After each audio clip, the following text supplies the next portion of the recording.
ಸಂಧಾನ ಅಂತ ಅಲ್ಲ, ಒಂದು ಒಂದು ನಂಬಿಕೆ. ನಾನು ದೊಡ್ಡ ಮನೆ ವಿಚಾರ ಇಲ್ಲಿ ಈಗ ಬೇಡ ಅಂತ ಅನಿಸ್ತದೆ. ದರ್ಶನ್ ಮತ್ತು ಸುದೀಪ್ ಬಗ್ಗೆ ನಾನು ಪ್ರಯತ್ನ ಪಟ್ಟಿದ್ದುಂಟು. ಅದಕ್ಕಿಂತ ಮೊದಲು ರವಿಚಂದ್ರನ್ ಮತ್ತು ಹಂಸಲೇಖ, ವಿಷ್ಣುವರ್ಧನ್ ಮತ್ತು ದ್ವಾರಕೀಶ್ ಇವರನ್ನು ಸೇರಿಸಲಿಕ್ಕೆ ಪ್ರಯತ್ನ ಪಟ್ಟಿದ್ದು. ಇಲ್ಲಿ ಇರುವೆಯಿಂದಲೂ ಏನೋ ಸಾಧ್ಯ, ನಾನೇನೂ ಅಲ್ಲ ಇಂಡಸ್ಟ್ರಿಯಲ್ಲಿ, ಬಟ್ ಒಂದು ಮಾತು ಹೇಳೋಕ್ಕೆ ಒಂದು ಅನಿಸ್ತು ನನಗೆ. ಕೇಳ್ತಾರೆ ಬಿಡ್ತಾರೆ, ಅಯ್ಯೋ ಇವನೇ ಯಾವನ ಅಂತ ನನಗೆ ಅದನ್ನ ನೆಗ್ಲೆಕ್ಟ್ ಮಾಡ್ತೀನಿ, ಮನಸ್ಸಲ್ಲಿ ಇಟ್ಕೊಳ್ಳೋದು. ಹಂಸಲೇಖ ಅಂತ ಹೋದೆ, ಸರ್ ಯಾಕೆ ನೀವು ದೂರ ಆಗಿಬಿಟ್ಟಿದ್ದೀರಿ, ಯಾಕೆ ಇದನ್ನು? ಇಲ್ಲ ಇಲ್ಲ ಇಲ್ಲ, ಇಲ್ಲಿ ಹತ್ತಿರದಲ್ಲೇ ಇದ್ದಾರೆ ರವಿಚಂದ್ರನ್, ಅವ್ರ ಹತ್ರ ಹೋಗಿ ಒಂದು ಮಾತು ಹೇಳಿ ಅಂತೇಳಿ. ಅಲ್ಲಿ ಸೀದಾ ರವಿಚಂದ್ರನ್ ಮನೆಗೆ ಬಂದೆ. ಅಲ್ಲೇ ಹತ್ತಿರ ಏನು ಒಂದು 2-3 ಕಿಲೋಮೀಟ್ರ್ ಅಷ್ಟೇ. ರವಿಚಂದ್ರನ್ ಹತ್ರ ಹೇಳಿದೆ, ಅವ್ರ ಹತ್ರ ಕೇಳಿದ್ದೀರಾ ಈ ಪ್ರಶ್ನೆಯನ್ನು? ಅವ್ರು ಕೇಳಿ ಇಲ್ಲಿಗೆ ಬರ್ತಾಯಿದ್ದೀನಿ. ಏನು ಹೇಳಿದರು? ಯಾಕೆ ಇಷ್ಟು ದೂರ ಇದ್ದೀರಿ?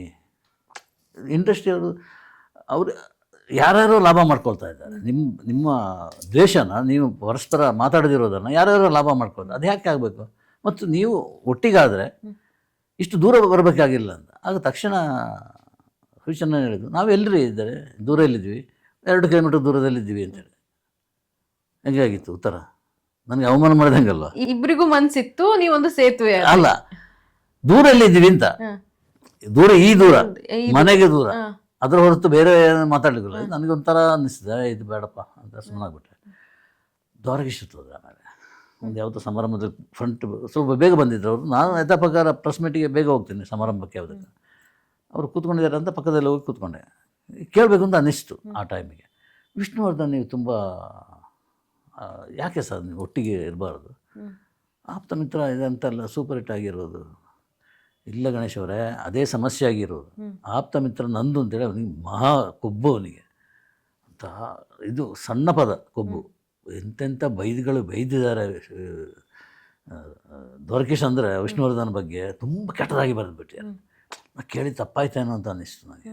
ಮತ್ತೆ ವಿಷ್ಣುವರ್ಧನ್ ಹತ್ರ ಹೋಗುವ ಮೂಡು ಇರಲಿಲ್ಲ ನನಗೆ. ಅದು ಅಲ್ಲಿಗೆ ಮುಗೀತು. ನೆಕ್ಸ್ಟ್ ನಮ್ಮ ಸುದ್ದಿ ಟಿ ವಿಗೆ ಇನ್ವೈಟ್ ಮಾಡಿದ್ದೆ. ನಾನು ಇನ್ವೈಟ್ ಮಾಡಿದ ಎಲ್ಲ ಜಾಗಕ್ಕೂ ಸುದೀಪ್ ಬಂದಿದ್ದಾರೆ.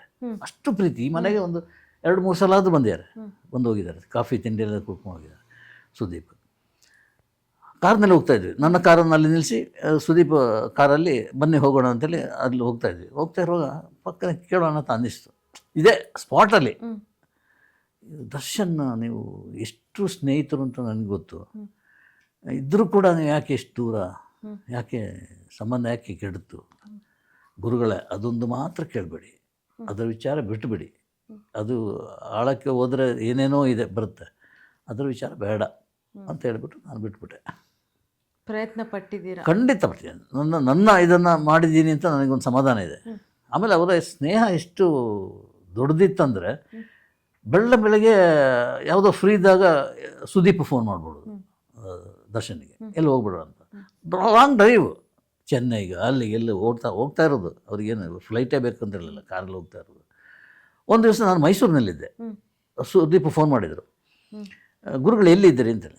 ನಾನು ಮೈಸೂರಿನಲ್ಲಿ ನಾನಿದ್ದೆ ಅಂತ ಹೇಳಿದೆ. ಎಲ್ಲಿದ್ದೀರಿ? ಬನ್ನಿ ಅಂತೇಳಿ ಕರೆದು ಒಂದು ಗಾಡಿ ಮಾಡ್ಕೊಂಡು ಹೋದೆ. ಸುದೀಪ್ ಗಾಡಿಯಲ್ಲಿ ಕೂರಿಸಿ ಹೋಗೋಣ. ಎಲ್ಲಿಗೆ ನಾನು ಕೇಳಲಿಕ್ಕೆ ಹೋಗಿಲ್ಲ, ಸುಮ್ಮನೆ ಕೂತ್ಕೊಂಡಿದ್ದೆ. ಮಾತಾಡ್ತಾ ಹೋದ್ರು, ಇದು ಇಂಡಸ್ಟ್ರಿ ಬಂದಿರೋದು ಫೀಲ್ಡ್ ಅದು ಇದು ಅಂತೆಲ್ಲ ಮಾತಾಡೋದು. ಯಾವುದೋ ಒಂದು ಜಾಗಕ್ಕೆ ಹೋದ್ವಿ. ನೋಡಿದ್ದು ಹಾಸನ. ಮೈಸೂರಿಂದ ಹಾಸನಕ್ಕೆ ಹೋಗ್ಬಿಡುತ್ತೆ. ರಾತ್ರಿ ಹೋಗಿದ್ದೆ. ಅಲ್ಲಿ ಎಲ್ಲ ಲೈಟೆಲ್ಲ ಹಾಕಿದೆ, ಯಾವುದೊಂದು ಹಾಲ್ ಲೈಟೆಲ್ಲ ಹಾಕಿ ಜಗಮಗ ಇದೆ, ಇವರ ಪೋಸ್ಟರ್ ಇದೆ. ಇದರಲ್ಲಿ ಇಲ್ಲಿ ಈಚೆಲಿ ದರ್ಶನ್ ಪೋಸ್ಟರ್ ಇದೆ. ಇದೇನಪ್ಪ ಹಿಂಗಿದೆ, ಯಾವ ಫಂಕ್ಷನ್ ನಾವು ಬಂದುಬಿಟ್ವಿ, ಏನಿದು ಅಂತ. ಅಲ್ಲಿ ಒಬ್ಬರು ಅಸಹಾಯಕ ಕಲಾವಿದ, ಅವರ ದುಡ್ಡು ಅವರಿಗೆ ಅಮೌಂಟ್ ಕೊಡಲಿಕ್ಕೆ ಬೇಕಾಗಿ ನಡೆದಿರುವಂಥ ಒಂದು ಫಂಕ್ಷನ್ ಅದು. ಇವರನ್ನೆಲ್ಲ ಕರೆಸಿದ್ದಾರೆ. ನೀಗ್ರೋ ಜಾನಿ ಅಂತ, ಅವರು ಸ್ವಲ್ಪ ಕುರುಡಲ್ಲಾಗಿ ಪ್ರಾಬ್ಲಮ್ ಆಗಿತ್ತು, ಹೆಲ್ತ್ ಪ್ರಾಬ್ಲಮ್ ಆಗಿತ್ತು. ಅವ್ರಿಗೆ ದುಡ್ಡು ಬೇಕಾಗಿತ್ತು. ಸೊ ಆ ಕಾರಣಕ್ಕಾಗಿ ಅದನ್ನು ಫಂಕ್ಷನ್ ಅರೇಂಜ್ ಮಾಡಿದರು. ಇಲ್ಲಿಂದ ಸ್ವಲ್ಪ ಹೊತ್ತಾಗೋ ನಾವು ಮುಂದೆ ಕೂತ್ಕೊಂಡಿದ್ವಿ, ನಾನು ಸುದೀಪ್ ಎಲ್ಲ ಕೂತ್ಕೊಂಡಿದ್ವಿ ಫ್ರಂಟ್. ಅದು ಗೆಸ್ಟ್ ಅಲ್ವ ಅವನು. ಸೊ ಅಷ್ಟೊತ್ತಿಗೆ ದರ್ಶನ್ ಬರಬೇಕಾ? ನಾನು ಇದೇನು ದರ್ಶನ್ ಇವ್ರು ಪ್ಲ್ಯಾನ್ ಮಾಡ್ಕೊಂಡಿದ್ದೀರಾ? ನಾನು ಅದು ಕೇಳಲಿಕ್ಕೆ ಹೋಗಿರಲಿಲ್ಲ. ದರ್ಶನ್ ಹೇಳ್ಕೊಂಡು ಸೀದಾ ಸ್ಟೇಜಿಗೆ ಹೋಗ್ಬಿಟ್ರು. ನೀವು ಇವತ್ತು ದರ್ಶನ್ ಮತ್ತು ಸುದೀಪ್ ಡ್ಯಾನ್ಸ್ ಆಡ್ತಾ ಇರೋದು, ಅದೇನೋ ಹೇಳ್ತಾರಲ್ಲ, ಅದು ಅಲ್ಲಿ ಆಡಿದ್ದು. ನಾನು ನೋಡ್ತೇನೆ, ಎಷ್ಟು ಇಂಥ ಸ್ನೇಹ ಇದು. ಅಲ್ಲಿ ಆರ್ಕೆಸ್ಟ್ರಾ ಎಲ್ಲ ರೆಡಿ ಆಗಿತ್ತು, ಯಾವ ಹಾಡು ಆಡಬೇಕು, ಎಷ್ಟು ಜನ ಬರಬೇಕು ಅಲ್ಲಿಗೆ ಸ್ಟೇಜ್ ಮೇಲೆ ಅಂತೇಳಿ. ಅಂಥ ಇದು ಅದನ್ನು ಮನಸ್ಸಿದೆ. ಈ ಥರ ನಿಮ್ಮ ಸ್ನೇಹನ ನೋಡಿದೆವು ನಾನು. ನೀವು ಯಾಕೆ ಅದು ಬೇಡ ಸಬ್ಜೆಕ್ಟಿಗೆ ನಾವು ಸುದ್ದಿ ಟಿ ವಿಗೆ ಹೋಗ್ತಾ ಇರೋದು ಅಷ್ಟೇ ಅಂತ ಹೇಳ್ಬಿಟ್ಟು ನಾ ಬಿಟ್ಬಿಟ್ಟೆ. ಮನಸ್ಸು ಮುರಿದು ಹೋಗಿದೆ. ಹೌದು, ಮುಗಿದೋಯ್ತು. ಇಲ್ಲಿ ಇದಕ್ಕೆ ಸಂಬಂಧಪಟ್ಟ ಏನಂದರೆ ದೊಡ್ಡ ಮನೆ ವಿಚಾರಕ್ಕೆ ಆಗ ದರ್ಶನ್ ಅಲ್ಲಿ ಅಸಿಸ್ಟೆಂಟ್ ಕ್ಯಾಮ್ರಾ, ಲೈಟ್ ಬಾಯ್ ಅಲ್ಲ ಅಸಿಸ್ಟೆಂಟ್ ಕ್ಯಾಮ್ರಾ ಗೌರಿಶಂಕರಿಗೆ ಅಸಿಸ್ಟೆಂಟ್ ಕ್ಯಾಮ್ರಾಮನ್ ಆಗಿದ್ರು. ಸೊ ಪಾರ್ವತಮ್ಮ ಎಲ್ಲ ಗೊತ್ತಲ್ಲ, ದೊಡ್ಡ ಮನೆಯಲ್ಲಿ ಆಕೆನೇ ಎಲ್ಲ ಮೇಯ್ನ್. ಸೊ ಇದು ದೊಡ್ಡ ಸ್ಟಾರ್ ಅಲ್ವಾ ಇವರು ತೂಗುದೀಪ ಶ್ರೀನಿವಾಸ್ ಅವರ ಮಗ, ಅವರೊಟ್ಟಿಗೆ ತುಂಬ ಸಿನಿಮಾದಲ್ಲಿ ಅವನು ಫ್ಯಾಮಿಲಿ ಬಾಂಡಿಂಗ್ ಇದೆ ಅವರಿಗೆ, ಪಾರ್ವತಮ್ಮನಿಗೆ. ಸೊ ಅವರು ಏನು ಮಾಡಿದರು, ಒಂದು ಹೊಸ ಕ್ಯಾಮರಾ ತರಿಸಿದ್ರು. ಈಗ ಅಸಿಸ್ಟೆಂಟ್ ಅಂದಾಳೆ, ಅಸಿಸ್ಟೆಂಟ್ ಬೇಡ ಕ್ಯಾಮರಾಮ್ಯಾನ್ ಆಗಿರಲಿ, ಎಲ್ಲ ದೊಡ್ಡ ರೀತಿಯಲ್ಲಿ ಬೆಳೀಲಿ ಅಂತ ಆ ಕ್ಯಾಮರಾ ತರಿಸಿದ್ರು. ಬಟ್ ಇಲ್ಲಿ ತಪ್ಪು ತಿಳಿಲಿಕ್ಕೆ ಕಾರಣ ಆಯ್ತು ಅನ್ನೋದು ಒಂದು ತಪ್ಪು ತಿಳಿಯೋಳಿಕೆ ಅಷ್ಟೇ. ಇವನು ಪುನೀತನ್ನು ಪ್ರಮೋಟ್ ಮಾಡಲಿಕ್ಕೆ ಬೇಕಾಗಿ ನನ್ನನ್ನು ಈ ಕ್ಯಾಮರಾಕ್ಕೆ ಸಿಕ್ಕಿಸ್ತಾ ಇದ್ದಾರೆ ಅಂತ. ಅದುವರೆಗೂ ದರ್ಶನ್ ಅವರು ಆ್ಯಕ್ಟ್ ಮಾಡ್ತಿರ್ಲಿಲ್ಲ. ಎಲ್ಲ ಮಾಡ್ತಾರೆ, ಇಲ್ಲ ಅದಕ್ಕೆ ಅಸಿಸ್ಟೆಂಟ್ ಆಗಿದ್ರು. ಏನು ಹೊಟ್ಟೆ ಮಾಡಲೇಬೇಕೇನೋ ಕೆಲಸ ಅಂತೇಳಿ ಮಾಡ್ತಾ ಇದ್ರು. ಅಷ್ಟು ದೊಡ್ಡ ಆ್ಯಕ್ಟರ್ ಮಗ ಆದ್ರು. ಹೌದು, ಆಗಿದ್ರು ಕೂಡ. ಇಲ್ಲ, ತುಂಬ ನೆಗ್ಲೆಕ್ಟ್ ಮಾಡಿದ್ದಾರೆ. ಮೀನಮ್ಮ ಅವರ ಅಮ್ಮ ಅವನು ಕರ್ಕೊಂಡೋಗಿ ನೋಡಿದಾಗ ಈ ಬೇತಾಳನಾಗಿದ್ದು ಎದುರು ಹೇಳ್ಬಿಟ್ಟಿದ್ದಾರೆ. ಬೇತಾಳನಾಗಿದ್ದರು ಯಾರು ಕ್ಯಾರ್ ಮಾಡ್ತಾರೆ ಅಂತೇಳಿ, ಯಾರು ನೋಡ್ತಾರೆ, ಯಾವ ಜನ ನೋಡ್ತಾರೆ, ಯಾರು ಇವನು ಬೇತಾಳನ ಹಾಕೊಂಡು ಸಿನಿಮಾ ಮಾಡಿದ್ರೆ ಯಾರು ನೋಡ್ತಾರೆ ಅಂತೇಳಿ ಅವಮಾನ ಮಾಡಿದ್ದೆಲ್ಲ ಇದೆ. ಈಗ ಕಟೌಟ್ ಬೇತಾಳ ಅಲ್ಲ ಅಂತ ಕತೆಗಳೆಲ್ಲ ನಡೀತು ಅಲ್ಲಿ. ಅದು ಸ್ವಲ್ಪ ಎಲ್ಲೋ ಒಂದು ಕಡೆ ಹೇಳ್ಬಿಟ್ಟಾನೆ ದರ್ಶನೇ ಹೇಳ್ಬಿಟ್ಟಾನೆ. ಆದ್ದರಿಂದ ಅದು ಮಿಸ್ಅಂಡರ್ಸ್ಟ್ಯಾಂಡಿಂಗ್, ಜಸ್ಟ್ ಮಿಸ್ಅಂಡರ್ಸ್ಟ್ಯಾಂಡಿಂಗ್, ಬೇರೆ ಏನಲ್ಲ. ಅದು ಇಂದಿಗೂ ಮನಸ್ಸಲ್ಲಿ ಇಟ್ಕೊಂಡಿದ್ದಾರೆ ಅನ್ಸುತ್ತೆ. ಯಾಕಂದ್ರೆ ಒಂದು ಸ್ಟೇಟ್ಮೆಂಟ್ ಕೊಟ್ಟಿದ್ರು, ಈಗ ಪುನೀತ್ ಹತ್ರ ಇರುವಂತಹ ಕಾರೇ ನನ್ನ ಹತ್ರ ಇದೆ ಅನ್ನೋ ತರ. ಆಗ ನನಗೆ ಫ್ಲಾಶ್ ಬ್ಯಾಕ್ನಲ್ಲಿ ಇದೆಲ್ಲ ಎಲ್ಲ ಓಡಿರ್ತಿತ್ತು. ಅಲ್ಲ, ತುಂಬ ಘಟನೆಗಳಿಗೆ ನಾನು ಸಾಕ್ಷಿಯಾಗಿದ್ದೀನಿ. ಕೆಲವು ಮಾತಾಡಬಹುದಾದ್ದು, ಕೆಲವು ಮಾತಾಡದಿರುವಂಥ ಕೆಲವು ಘಟನೆಗಳಿಗೆ ಸಾಕ್ಷಿಯಾಗಿದ್ದೀನಿ ನಾನು. ಗಿರಿಜಮ್ಮನ ನೀವು ಯಾವತ್ತು ಒಂದು ಎತ್ತರದ ತಾಯಿ ರೂಪದಲ್ಲೇ ನೋಡ್ತೀರಾ? ಅವರ ರಿಲೇಟೆಡ್ ಒಂದಷ್ಟು ಘಟನೆಗಳು ನೀವು ನೋಡಿದ್ದು ಅಂತ ಅಂದ್ರೆ? ಗಿರಿಜಮ್ಮ, ಗಿರಿಜಾ ಲೋಕೇಶ್, ಹೌದು ಹೌದು, ಅವರು ಗ್ರೇಟ್ ಮಹಿಳೆ. ಆಕೆ ತುಂಬ ನಮಗೆ ನನಗೆ ನಾನು ಇಲ್ಲೊಂದು ಇದಾಯಿತು, ನಮ್ಮ KS ಅಶ್ವಥ್ ಹಿರಿಯ ನಟ, ಅಲ್ಲಿಗೆ ನಾನು ಏನೋ ಒಂದು ಆರ್ಟಿಕಲ್ ಬರೆದು, ಅವರು ಬಡತನದಲ್ಲಿದ್ದರು, ಬರೆದು ಅವರಿಗೆ ಏನೋ ದುಡ್ಡಿನ ವ್ಯವಸ್ಥೆ ಅಂತ ಸರ್ಕಾರದ ಮೂಲಕ ಏನೋ ಕೊಡಿಸುವಂಥ ಒಂದು ವ್ಯವಸ್ಥೆ ಮಾಡಿದ್ದೆ. ಅದನ್ನು ನ್ಯೂಸ್ ಮಾಡಿದ್ದೆ. ಅದನ್ನು ಓದ್ಬಿಟ್ಟು ಇವರು ತಿಂಗಳಿಗೆ 5,000 ರೂಪಾಯಿ ಕಳಿಸ್ತಾಯಿದ್ರು ಅಶ್ವತ್ಥಿಗೆ. ಎಲ್ಲಿವರೆಗೆ ಅಂದರೆ ಅಶ್ವಥ್ ಗೊತ್ತಲ್ಲ, ದುಡ್ಡಿನ ಬಗ್ಗೆ ತುಂಬ ಹೆಚ್ಚಿಗೆ ಮಹತ್ವ ಕೊಡಲ್ಲ ಅವರು. ಸೊ ನಾನೀಗ ಆರಾಮಾಗಿದ್ದೀನಿ, ಕೊಡೋದನ್ನು ನಿಲ್ಸಮ್ಮ ಅಂತೇಳಿ ಹೇಳುವಷ್ಟು ಅಲ್ಲಿವರೆಗೆ ಕಳಿಸ್ತಾ ಇದ್ದವರು. ಅದು ಮಾತ್ರ ಅಲ್ಲ, ತುಂಬ ಜನ ಕೂಡ ದುಡ್ಡು ಅವ್ರ ಸಂಪಾದನೆ, ಅವ್ರು ಹೇಳ್ತಾರೆ ನನ್ನ ಸಂಪಾದನೆ, ಈಗ ಬಾಯಿ ಬಿಟ್ಟು ಅವ್ರು ಯಾರ ಹತ್ರನೂ ಹೇಳಿಲ್ಲ, ನನ್ನ ಹತ್ರ ಹೇಳಿದ್ದಾರೆ, ನನ್ನ ಸಂಪಾದನೆ ಏನಿದ್ರು ಅದು 1% ಅಂದರೆ ಒಂದು ಭಾಗ ಅದು ಇಂಥ ಕೆಲಸಕ್ಕೆ ಮೀಸಲು ಅಂತೇಳಿ. ಅದು ಅಕ್ಷರಶಃ ಮಾಡ್ತಾರೆ, ಅವರು ಮಾಡ್ತಾರೆ, ಅವರ ಮಗ ಇವನು ಮಾಡ್ತಾನೆ, ಸೃಜನ್ ಕೂಡ ಮಾಡ್ತಾ ಇದ್ದಾನೆ. ಇದು ನನಗೆ ಗೊತ್ತಿರೋದು. ಸೊ ಆ ರೆಸ್ಪೆಕ್ಟ್ ಇದೆಲ್ಲ ಯಾವತ್ತಿದ್ರೂ ಕೂಡ ಅವ್ರ ಹತ್ರ ಇರುತ್ತೆ. ಸರ್, ಹಿಂದೆ ಎಲ್ಲ ಈ ರಂಗಭೂಮಿಯಲ್ಲಿ ಆ್ಯಕ್ಟ್ ಮಾಡಿದವರು, ರಂಗಭೂಮಿ ಕಲಾವಿದರಿಗೆ ಮಾತ್ರ ಆ್ಯಕ್ಟಿಂಗಲ್ಲಿ ಚಾನ್ಸ್ ಅಂತ ಇತ್ತ? ಯಾಕಂತಂದರೆ ಇತ್ತೀಚಿನ ದಿನಗಳಲ್ಲಿ ರಂಗಭೂಮಿಯಲ್ಲಿ ಮಾಡಿದವ್ರದ್ದು ನ್ಯಾಚುರಲ್ ಆ್ಯಕ್ಟ್ ಬರಲ್ಲ, ಬೇಸ್ ವಾಯ್ಸ್ ಜಾಸ್ತಿ ಇರುತ್ತೆ, ಟೋನಲ್ಲಿ ವೇರಿಯೇಷನ್ ಆಗಲ್ಲ ಅಂತ ತುಂಬ ದೂರ ಇಡ್ತಾ ಇದ್ದಾರೆ. ಸೊ ಆವಾಗಿನ ಕಾಲದಲ್ಲಿ ಟ್ರೈನ್ಡ್ ಅಂತ ಅವರನ್ನು ಸರ್ಟಿಫಿಕೇಟ್, ಹೌದೌದು, ಟ್ರೈನ್ಡ್. ಅಲ್ಲಿ ಏನಂದರೆ ಆ ಮಾತಾಡುವ ಟೋನ್ ಇದೆಯಲ್ಲ ಸ್ವಲ್ಪ ಕಮ್ಮಿ ಮಾಡ್ಕೊಳ್ಳಿ ಅಂತೇಳಿ. ಯಾಕೆಂದರೆ ಇಲ್ಲಿ ಮೈಕ್ ಲಾಸ್ಟ್ ಆಡಿಯನ್ಸಿಗೆ ಕೇಳಿಸಲ್ಲ ಅಂತೇಳಿ ಆರ್ಭಟಾಗಿ ಇದು ಮಾಡ್ತಾರೆ. ಎಕ್ಸ್ಪ್ರೆಷನ್ ಅದು ಈ ಕ್ಯಾಮರಾದಲ್ಲಿ ಎಕ್ಸ್ಪ್ರೆಷನ್ ಕಣ್ಣು ಏನೇನು ಮಾಡಿದ್ರು ಅದು ನಾಟಕ ಆದರೆ ಅವ್ರು ಕಂಟ್ರೋಲ್ ಮಾಡ್ತಾರೆ. ಕ್ಯಾಮ್ರಾಮನ್ ಆಗಿರಲಿ, ಇವರು ಡೈರೆಕ್ಟರ್ ಆಗಿರಲಿ, ಬೇಡ ಅದು ಬೇಡ ಇದು ಬೇಡ ಅಂತೇಳಿ. ಅದು ಟ್ರೈನ್ಡ್ ಆಗಿ ಬಂದಿರೋದ್ರಿಂದ ಈಸಿ ಆಗುತ್ತೆ ಅಂತ ಹೇಳಲಿಕ್ಕೆ ಅವರಿಗೆ. ಇದೊಂದು ಮೈನಸ್ ಬಿಟ್ಟರೆ ಬಾಕಿಯೆಲ್ಲ ಪ್ಲಸ್. ಹೌದು ಸರ್, ಇತ್ತೀಚಿನ ದಿನಗಳಲ್ಲಿ ಪ್ರೆಸ್ ಮೀಟಲ್ಲಿ ನಾವು ನಿಮ್ಮನ್ನು ನೋಡ್ತಾ ಇಲ್ಲ, ಯಾಕೆ? ಹೆಚ್ಚಾಗಿ ಹಾಗೆ ಏನು ಪ್ರತಿಜ್ಞೆ ಏನು ಮಾಡಿಲ್ಲ ಹೋಗಲ್ಲ ಅಂತೇಳಿ. ಬಟ್ ಬೇಡ ಅಂತ ಅನಿಸ್ತದೆ. ಒಂದು ಈ ಹೊಸ ಪೀಳಿಗೆ ಬಂದಿದೆ, ಆ ಪೀಳಿಗೆ ನಡ್ಕೊಳ್ಳೋ ರೀತಿ ಇಷ್ಟ ಆಗಿಲ್ಲ. ಆಮೇಲೆ ಇಂಡಸ್ಟ್ರಿಗೂ ಆ ಪೀಳಿಗೆ ಇಷ್ಟ ಆಗಿಲ್ಲ. ತುಂಬ ಜನ ಅಂದರೆ ಪಿ ಆರ್ ಒಗಳು ಹೇಳ್ತಾರೆ, ಬನ್ನಿ ನೀವು ಸರ್, ನೀವು ಬರಬೇಕು. ಏನು ಬರ್ಬೇಕಂದ್ರೆ ಸುಮ್ಮನೆ ಕೂತ್ಕೊಳ್ಳಿ ಸರ್, ಅದು ಒಂದು ಭಯ ಇರ್ತದೆ ಅಂತೇಳಿ, ಹುಡುಗರಿಗೆ ಒಂದು ರೆಸ್ಪೆಕ್ಟ್ ಇರ್ತದೆ ಅಂಥೇಳಿ.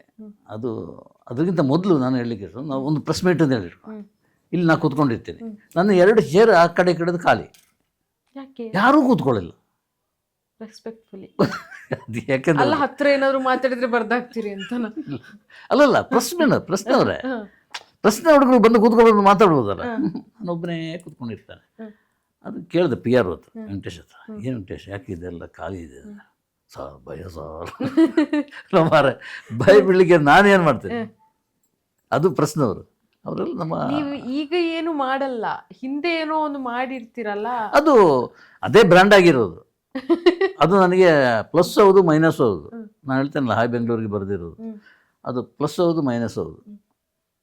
ಒಂದು ಕಂಟ್ರೋಲ್ನಲ್ಲಿ ಇರ್ತದೆ, ಒಂದು ಯಾರೇ ಬಿದ್ದರೂ ಕೂಡ. ಬಟ್ ಆ ಹೆಸರು ಸಂಪಾದನೆ ಮಾಡೋದಿದೆಯಲ್ಲ ಇಷ್ಟು ವರ್ಷದ ಇದರಲ್ಲಿ, ಅದು ನಾನು ಸಕ್ಸಸ್ಫುಲಿ ಅದು ಮಾಡ್ಕೊಂಡಿದ್ದೀನಿ. ಇವತ್ತಿಗಷ್ಟೇ ಯಾರೇ ಪ್ರೆಸ್ ಮೀಟ್ನಲ್ಲಿ ಏನೋ ಒಂದು ಗಲಾಟೆ ಆದರೆ, ಏನೋ ಒಂದು ಅದನ್ನು ಹ್ಯಾಂಡಲ್ ಮಾಡಬೇಕು ಅಂತ ಆದಾಗ, ಈ ಟೈಮ್ನಲ್ಲಿ ಗಣೇಶ್ ಕಾಸರಗೋಡು ಇರಬೇಕಿತ್ತು ಅಂತ ಆ ಮಟ್ಟಕ್ಕೆ ಬಂದಿದೆ. ನಾನು ಯುವ ಪೀಳಿಗೆಗೆ ಹೇಳೋದು ಒಂದೇ ಒಂದು, ನಿಮ್ಮ ಹೆಸರೇನಿದೆಯೋ ಅದೇ ವಿಳಾಸ ಆಗಬೇಕು ಅಂತ, ಅಡ್ರೆಸ್ ಆಗಬೇಕು ಅಂತ. ನಿನ್ನ ಹೆಸರು ಹೇಳಿದಾಗ ಗಣೇಶ್ ಕಾಸರಗೋಡು, ಎಸ್, ಬೇರೆ ವಿಳಾಸ ಬೇಕಾಗಿಲ್ಲ, ಅಮ್ಮನ ಮನೆ ಅಷ್ಟೇ. ಅದಾಗಬೇಕು, ಆ ಮಟ್ಟಕ್ಕೆ ಬೆಳಿಬೇಕು, ಯಾರೇ ಬೆಳೆದ್ರು ಕೊಡು ಅಂತೇಳಿ. ನಾನೇನು ಬೆಳೆದೇನೆ ಆಗಿ ಅಂತೆಲ್ಲ. ಆಮೇಲೆ ಗಾಯತ್ರಿಗೆ ಸಂಬಂಧಪಟ್ಟಷ್ಟೇ ಎಲ್ಲರೂ ಹೇಳ್ತಾರೆ, ಎಲ್ಲ ಸಕ್ಸಸ್ ಗಂಡಸರ ಹಿಂದೆ ಒಬ್ಬರು ಹೆಣ್ಣು ಇರುತ್ತೆ ಅಂತೇಳಿ. ನಾನು ಅದು ಹಿಂದೆ ಹಾಕ್ಲಿಕ್ಕೆ ರೆಡಿ ಇಲ್ಲ ನನ್ನ ಹೆಂಡತಿಯನ್ನು. ಅವರು ಮುಂದೆ ಇರ್ತಾರೆ ಅಂತ, ಅವ್ರಿಗೆ ಆ ಸ್ಥಾನ ಅವರಿಗೆ ಮುಂದೆ. ನೀವು ಹೋಗ್ತಾ ಇರೋದು, ನಾನು ಗೈಡ್ ಮಾಡ್ತಾ ಇರ್ತೀನಿ, ನಾನು ನಿನ್ನನ್ನು ಫಾಲೋ ಮಾಡ್ತಾ ಇರ್ತೀನಿ ಅಂತೇಳಿ. ಸೊ ಹಿಂದೆ ಇರೋದಲ್ಲ, ನಾನು ಏನಾದರೂ ಸಕ್ಸಸ್ ಆಗಿದ್ದರೆ ಅದರ ಮುಂದೆ ಇರೋದು ಗಾಯತ್ರಿ. ಅವಾಗದಿಂದ ಕೇಳ್ತಾ ಇದ್ದೀನಿ ಸರ್, ಗಾಯತ್ರಿ ಅವರು ಅಂತ ಹೇಳ್ತಾ ಇದ್ದೀರಾ. ಸೊ ಗಾಯತ್ರಿ ಅವರು ನಿಮ್ಮ ಬದುಕಲ್ಲಿ ಬಂದ ಮೇಲೆ ನಿಮ್ಮ ಬದುಕಲ್ಲಿ ಆದಂಥ ಒಂದಷ್ಟು ಚೇಂಜಸ್ಗಳು ಹೇಗೆ ನಿಮ್ಮ ಬದುಕು? ನಾನು ಇಲ್ಲಿ ಬಂದಾಗ ಕಾಡು ಮನುಷ್ಯನಾಗಿದ್ದೆ, ಈಗ ಮನುಷ್ಯನಾಗಿದೆ. ಖಂಡಿತ 100%. ಸಣ್ಣ ಭಿನ್ನಾಭಿಪ್ರಾಯ, ಕೋಪ, ಸಿಡುಕು ಇದೆಲ್ಲ ಅವಾಯ್ಡ್ ಮಾಡಲಿಕ್ಕೆ ಸಾಧ್ಯ ಇಲ್ಲವಷ್ಟು ನಡೀತದೆ ಇಲ್ಲಿ. ಈಗ ನಾನು ಫಿಲ್ಮ್ ಇಂಡಸ್ಟ್ರಿಯಲ್ಲಿ ಇರೋದ್ರಿಂದ, ಬೇರೆ ಎಲ್ಲಾದರೂ ಇರ್ತಿದ್ರೆ ಅದು ಬೇರೆ ಯಾರೋ ಕಂಟ್ರೋಲ್ ಮಾಡ್ತಿದ್ರೆ ಏನೋ ಗೊತ್ತಿಲ್ಲ. ಬಟ್ ಇಲ್ಲ, ಅದು ಇಂಡಸ್ಟ್ರಿಯಲ್ಲಿ ಇದು ಅನಿವಾರ್ಯ. ಇವತ್ತು ನಾನು ಏನಾದರೂ ಪಡೆದಿದ್ದರೆ ಅದು ನನ್ನ ಈ ನೇಚರ್ನಿಂದಾಗಿ, ಅಂದರೆ ಕೋಪಿಷ್ಟ ನೇಚರ್ನಿಂದ ಅಂತ ಹೇಳಲ್ಲ, ನಾನು ಹೇಗೆ ಇದ್ದೇನೋ ಅದನ್ನು ಹಾಗೆ ಸ್ವೀಕರಿಸಿರೋದು ಜನ. ಕಟುವಾಗಿ ಮಾತಾಡೋದಂದರೆ ನೋವಾಗೋಗಿ ಮಾತಾಡ್ತಂತಲ್ಲ, ಇದ್ದ ವಿಷಯನೂ ಇದ್ದ ಹಾಗೆ ಹೇಳೋದು ಅಂತ. ಅದನ್ನೇ ಹೇಳಿದ್ದೆ ದರ್ಶನ್ ಬಗ್ಗೆ, ಏನು ನಡೆದಿದೆಯೋ ಅದನ್ನು ಮಾತ್ರ ಹೇಳ್ತೇನೆ ಅಂತ. ಅದು ಇನ್ನೊಬ್ಬರಿಗೆ ಕಟುವಾಗಿ ಕಾಣ್ಬೋದು, ಇನ್ನೊಬ್ಬರಿಗೆ ನೈಸಾಗಿ ಕಾಣ್ಬೋದು, ಅದು ನಾನು ಕೇರ್ ಮಾಡಲ್ಲ ಅದರ ಬಗ್ಗೆ. ಹಾಗಾದರೆ ಈ ಜಾನರ್ನ ಸ್ವಲ್ಪ ಸೈಡಿಗಿಟ್ಟು ನನಗೆ ನಿಮ್ಮ ಗಾಯತ್ರಿ ಅವ್ರನ್ನ ಮೀಟ್ ಮಾಡಿಸ್ಕೊಡ್ತೀರಾ? ಖಂಡಿತ ನನಗೆ ಗೊತ್ತಿಲ್ಲ, ಖಂಡಿತ ನಾನು ಹೇಳ್ತೀನಿ ಖಂಡಿತ ಅಂತೇಳಿ. ಬಟ್ ಅವ್ರು ಬರ್ತಾರಾ ಇಲ್ವಾ ಅಂತ ಗೊತ್ತಿಲ್ಲ, ಬರೋದು ತುಂಬ ಡೌಟ್. ನೋಡೋಣ, ಟ್ರೈ ಮಾಡಿ ನೋಡೋಣ. ಆಲ್ ದಿ ಬೆಸ್ಟ್, ಒಳ್ಳೆದಾಗಲಿ. ಸರ್, ಕೆಳಗಡೆ ನಿಮ್ಮ ಸಂಗಾತಿಯ ಬಗ್ಗೆ ನನಗೊಂದಷ್ಟು ಮಾಹಿತಿ ಕೊಟ್ರಿ. ನೀವು ಒಂದಷ್ಟು ಹೇಳಿದ ಮೇಲೆ ಆ ಅಮ್ಮನ ಮನೆಯ ದೇವತೆನ ನೋಡಬೇಕು ಅಂತ ನನಗೂ ಅನಿಸ್ತು. ಹಾಗಾದರೆ ಅವರು ನಿಮ್ಮ ಬಗ್ಗೆ ಏನು ಹೇಳ್ತಾರೆ ನೋಡೋಣ. ಹೇಗಿದೆ ಮ್ಯಾರಿಡ್ ಲೈಫ್? ಮದುವೆ ಆದ ಹೊತ್ತಲ್ಲಿ ಇದು ಕೇಳಬೇಕು, ಬಟ್ ನಾನು ಈಗ ಸಿಕ್ಕಿದ್ದಲ್ವಾ ನಿಮಗೆ? ತುಂಬ ವರ್ಷ ಆಯ್ತಲ್ವ, ಎಲ್ಲ ಮರ್ತೋಗ್ಬಿಟ್ಟಿದೆ. ಅಲ್ಲ, ಪತ್ರಕರ್ತ ಹೌದು, ಗೌರ್ಮೆಂಟು ಜಾಬು ಅಲ್ಲ, ಪ್ರೈವೇಟು ಜಾಬು ಅಲ್ಲ, ಹೆಂಗೆ ಒಪ್ಕೊಂಡ್ರಿ? ಆವಾಗಿನ ಕಾಲನೇ ಹಂಗಿತ್ತಲ್ವಾ, ಅಪ್ಪ ಅಮ್ಮ ಯಾರನ್ನ ಹೇಳಿದ್ರು ಅವರನ್ನೇ ಮದುವೆ ಆಗ್ಬೇಕು ಅಂತ ಇತ್ತು. ಇಷ್ಟ ಇರಲಿಲ್ಲ ಅಂದರೆ ನನಗೆ ಕಲಿಬೇಕು ಅಂತ ಇತ್ತು. PU-ನಲ್ಲೇ ಮದುವೆ ಆಗಿದೆ ಅಷ್ಟೇ. ಫಸ್ಟ್ ಟೈಮ್ ನೋಡಿಲ್ಲ ಅವರನ್ನು, ತಲೆ ತಿಂದು ನೋಡಿದ್ದು. ನನಗೆ ಇಷ್ಟನೇ ಇರಲಿಲ್ಲ ಮದುವೆ ಆಗೋದು. ಆಮೇಲೆ ಕಾಲೇಜ್ ಮ್ಯಾಗಝಿನ್ ಸಿಕ್ತು ಮನೆಯಲ್ಲಿ, ಅದರಲ್ಲಿ ನೋಡಿದೆ ಫೋಟೋ. ಮದುವೆ ಆಗೋದು ಇಷ್ಟ ಇಲ್ಲ ಅಂದರೆ ಮದುವೆ ಆಗೋದು ಇಷ್ಟ ಇಲ್ಲ ನನ್ನಂತಲ್ಲ, ಆಮೇಲೆ ತಪ್ಪು ತಿಳುವಳಿಕೆ ಆಗಿಬಿಡ್ತದೆ. ಹುಡುಗನನ್ನೇ ನೋಡಿಲ್ಲ ಅಂದ್ರೆ ಯಾರು ಗಣೇಶ್ ಕಾಸರಗೋಡು ಅಂತ ಗೊತ್ತಿತ್ತು, ಗೊತ್ತಿತ್ತು. ಯಾರು ಅಂತ ಮ್ಯಾಗ್ಝಿನ್ ಅಲ್ಲಿ ಗೊತ್ತಾಯ್ತು. ಅಷ್ಟೇ. ಮದುವೆ ಮಂಟಪದಲ್ಲೇ ಫಸ್ಟ್ ಟೈಮ್ ನೋಡಿದ್ದು ಸರಿಯಾಗಿ. ಮದುವೆ ಮಂಟಪದಲ್ಲಿ ನೋಡಿದ್ಮೇಲೆ ಮದುವೆ ಎಲ್ಲ ಡೈರೆಕ್ಟ್ ಬೆಂಗಳೂರಿಗೆ ಬಂದ್ರಾ? ಮತ್ತು ಬ್ಯಾಂಗ್ಳೂರಿಗೆ ಬಂದ್ವಿ. ಫಸ್ಟ್ ಅಲ್ಲಿ ನಮ್ಮ ಇವರ ಮನೆಗೆ ಹೋದ್ವಿ, ಬೀರಂತ್ ಪೈಲ್ ಮನೆಗೆ. ಅಲ್ಲಿ ಎಲ್ಲ ಸಮ್ಮಾನ ಅದು ಇದೆಲ್ಲ ಆಗಿಬಿಟ್ಟು ಆಮೇಲೆ ಒಂದು ವಾರ ಆದಮೇಲೆ ಬೆಂಗಳೂರಿಗೆ ಬಂದ್ವಿ. ಎಲ್ಲ ಹೆಂಗಿತ್ತು ಸ್ಟಾರ್ಟಿಂಗ್ ಬೆಂಗಳೂರಿಗೆ ಬಂದಾಗ? ತುಂಬ ಭಯ ಆಯಿತು ನನಗೆ. ಭಯ ಅಂದರೆ ಹೊಸೊಬ್ರು, ಎಲ್ಲ ಹೊಸೊಬ್ರು, ನಾನು ನೋಡಿಲ್ಲ. ಎಲ್ಲ ಫಸ್ಟ್ ನೋಡಿದ ಮುಖ ಎಲ್ಲ ಹೊಸ ಮುಖಗಳನ್ನೇ ನೋಡಿದ್ದು, ಯಾರು ಪರಿಚಯದವ್ರು ಯಾರು ಇರಲಿಲ್ಲ. ಆಮೇಲೆ ಅತ್ತಿಗೆ ಅಂದ್ರೆಲ್ಲ ತುಂಬ ಫ್ರೀ ಆಗಿದ್ದರು. ಇವರ ದೊಡ್ಡ ಅಕ್ಕ ಅಮ್ಮನ ಥರ ನೋಡಿಕೊಂಡ್ರು ನನ್ನನ್ನು, ಅದು ಖುಷಿ ಅನಿಸ್ತು. ಸರ್, ಯಾವ ಥರ ಸರ್ಟಿಫಿಕೇಟ್ ಸಿಕ್ತು ಇವರಿಗೆ ಬಂದ? ಒಂದು ನಿಮ್ಗೆ ಗೊತ್ತಾಗುತ್ತಲ್ಲ ಮನೆ ಸರೌಂಡಿಂಗಿ ಹೇಗೆ ಸೇರ್ಕೊಂಡಿದ್ದಾರೆ, ಹೆಂಗಿದ್ದಾರೆ? ತುಂಬ ಹೊಂದಾಣಿಕೆ. ಅವರು ಅತ್ತಿಗೆ ಅಂದರು, ಅತ್ತಿಗೆಂದ್ರ ಥರ ಇರಲಿಲ್ಲ ಅವರೆಲ್ಲ. ಅತ್ತಿಗೆಮ್ಮ ಅಂತ ಸಾಮಾನ್ಯವಾಗಿ ಅತ್ತಿಗೆಯರು ಒಂದು ಹಂತ ಡಿಸ್ಟೆನ್ಸ್ ಇದು ಮಾಡ್ತಾರೆ. ಇಲ್ಲಿ ಹಾಗೆ ಆಗಿರಲಿಲ್ಲ. ಅಮ್ಮ ಅಮ್ಮ ಅಮ್ಮ ಅಮ್ಮ ಥರನೇ. ಏನಂದರೆ ಬಿಟ್ಟು ಇಲ್ಲಿ ಒಂದು ಸಲ ಬಂದಿದ್ದರು ಅವರು. 5 ಜನ ಬಂದಿದ್ದರು, 3 ತಿಂಗಳಿದ್ದರು. ಹೋಗುವಾಗ ಸುತ್ತು ನಿಂತ್ಕೊಂಡು ಮಧ್ಯದಲ್ಲಿ ಗಾಯತ್ರಿ ಅಮ್ಮ ಅಳುತ್ತಾರೆ, ನಾವು ಹೋಗೋದು ಹೇಗೆ, ಬಿಟ್ಟು ಹೋಗೋದು ಅಂತೇಳಿ. ಸೊ ಆ ಪ್ರೀತಿ ಅವರಿಗೆ ಕೊಟ್ಟಿರೋದಿದೆಯಲ್ಲ, ಅವರು ಪಡ್ಕೊಂಡಿರೋದು, ಅದು ಇಂಪಾರ್ಟೆಂಟ್ ಅಂತ ಅನಿಸುತ್ತೆ. ಅದು ನನಗೆ ಇಂಪಾರ್ಟೆಂಟ್, ತುಂಬ ಇಂಪಾರ್ಟೆಂಟ್. ಸೊ ಆ ದೃಷ್ಟಿಯಲ್ಲಿ ಅಮ್ಮನ ಮನೆ ಅಂತ ಹೆಸರಿಟ್ಟಿದ್ದು ಇವರ ಕಾರಣಕ್ಕಾಗಿಯೂ ಹೌದು. ಎಲ್ಲರೂ ಅಮ್ಮ ಅಮ್ಮ ಅಮ್ಮ ಅಂತಲೇ ಕರೆಯೋದು ಗಾಯತ್ರಿ, ಎಲ್ಲ ಮಕ್ಕಳು ಎಲ್ಲ. ಸರ್, ಬ್ಯುಸಿ ಶೆಡ್ಯೂಲಲ್ಲಿ ಬ್ಯಾಂಗ್ಳೂರು ಲೈಫು ಬ್ಯಾಲೆನ್ಸಿಂಗ್ ಹೆಂಗೆ ಸಾಧ್ಯ ಆಯ್ತಮ್ಮ? ನೀವೇನಾದರೂ ಜಾಬಿಗೆ ಹೋಗ್ತಾ ಇದ್ರಾ? ಅಲ್ಲ, ಇಲ್ಲ, ಹೌಸ್ ವೈಫ್ ಆಗಿದ್ದೆ. ಈ ಮಕ್ಕಳನ್ನು ಸ್ಕೂಲಿಗೆ ಕಳಿಸೋದು, ಅವರಿಗೆ ಫುಡ್ಡು ಅದು ಇದು, ಅದರಲ್ಲೇ ನನಗೆ ಟೈಮ್ ಪಾಸ್ ಆಯಿತು. ಫೈನಾನ್ಷಿಯಲಿ ಫಸ್ಟ್ ತುಂಬ ಕಷ್ಟ ಆಗ್ತಾಯಿತ್ತು. ಆಮೇಲೆ ಬಾಡಿಗೆ ಮನೆಯಲ್ಲಿರುವಾಗ ತುಂಬ ಕಷ್ಟ. ಮಕ್ಕಳು ಇದ್ದರು. ಇವರು ಹುಬ್ಬಳ್ಳಿಯಲ್ಲಿ ಒಂದು ವರ್ಷ ಹುಬ್ಬಳ್ಳಿಯಲ್ಲಿದ್ದರು, ಸಂಯುಕ್ತ ಕರ್ನಾಟಕದಲ್ಲಿ. ಆಗ ನಾನು ಒಬ್ಬಳೇ ಇದ್ದೆ ಮನೆಯಲ್ಲಿ, ಮಕ್ಕಳು ಚಿಕ್ಕವರು. ತುಂಬ ಕಷ್ಟ ಆಗ್ತಾಯಿತ್ತು. ಆಮೇಲೆ ಬಂದರು, ಅಲ್ಲಿಂದ ಬಂದು ಆಮೇಲೆ ಆ ಮನೆ ಬಿಟ್ಟು ಈ ಮನೆಗೆ ಬಂದ್ವಿ. ಈ ಮನೆಗೆ ಬಂದಮೇಲೆ ಏನು ಕಷ್ಟ ಅನಿಸಿಲ್ಲ. ಅಮ್ಮನ ಮನೆ ಸಾಥ್ ಕೊಡ್ತು. ಇಲ್ಲಿ ಏನು ಕಷ್ಟ ಗೊತ್ತಾಗಿಲ್ಲ. ಬರವಣಿಗೆಯಿಂದಲೇ ಒಬ್ಬ ಮನುಷ್ಯ ಜೀವನ ಸಾಗಿಸ್ತಾ ಇದ್ದಾನೆ ಅಂತಂದ್ರೆ ಅದು ಗಣೇಶ್ ಕಾಸರಗೋಡು ಸರ್ ಅಂತ ಹೇಳ್ಬೋದಲ್ಲ. ಈಗ ಸ್ವಲ್ಪ ಅಂದ್ರೆ ನಾವು ಈ ಮಟ್ಟಿಗೆ ಗಣೇಶ್ ಕಾಸರಗೋಡು ಸರ್ ಹೆಂಗೆ ಹೊರಗಡೆ ಎಲ್ಲ ಸುದ್ದಿ ಇದೆ, ಕೋಪಿಷ್ಟ, ಅಪ್ಪ ದೂರ್ವಾಸ ಮುನಿ, ಆಗಲ್ಲಪ್ಪ ಇವ್ರ ಹತ್ರ, ಹಿಂಗೆ ನೀವು ಈ ಕೋಪನ ಹಿಂಗೆ ಬ್ಯಾಲೆನ್ಸ್ ಮಾಡಿದ್ರಿ? ಕೋಪ ಇತ್ತು, ತುಂಬ ಇತ್ತು ಕೋಪ. ಆಗ ನಾನು ಸೈಲೆಂಟ್ ಆಗ್ತಾಯಿದ್ದೆ, ಏನು ರಿಯಾಕ್ಟ್ ಮಾಡ್ತಾ ಇರಲಿಲ್ಲ. ಸರಿ, ಅದೇ ಆಮೇಲೆ ಅವರು ಸೈಲೆಂಟ್ ಆಗ್ತಾಯಿದ್ರು ಬೇಗನೆ. ಸ್ವಲ್ಪ ಹೊತ್ತು, ಅದು ತುಂಬ ಟೈಮ್ ಇರ್ತಿರಲಿಲ್ಲ. ಗೊತ್ತಾಗ್ತಿತ್ತು.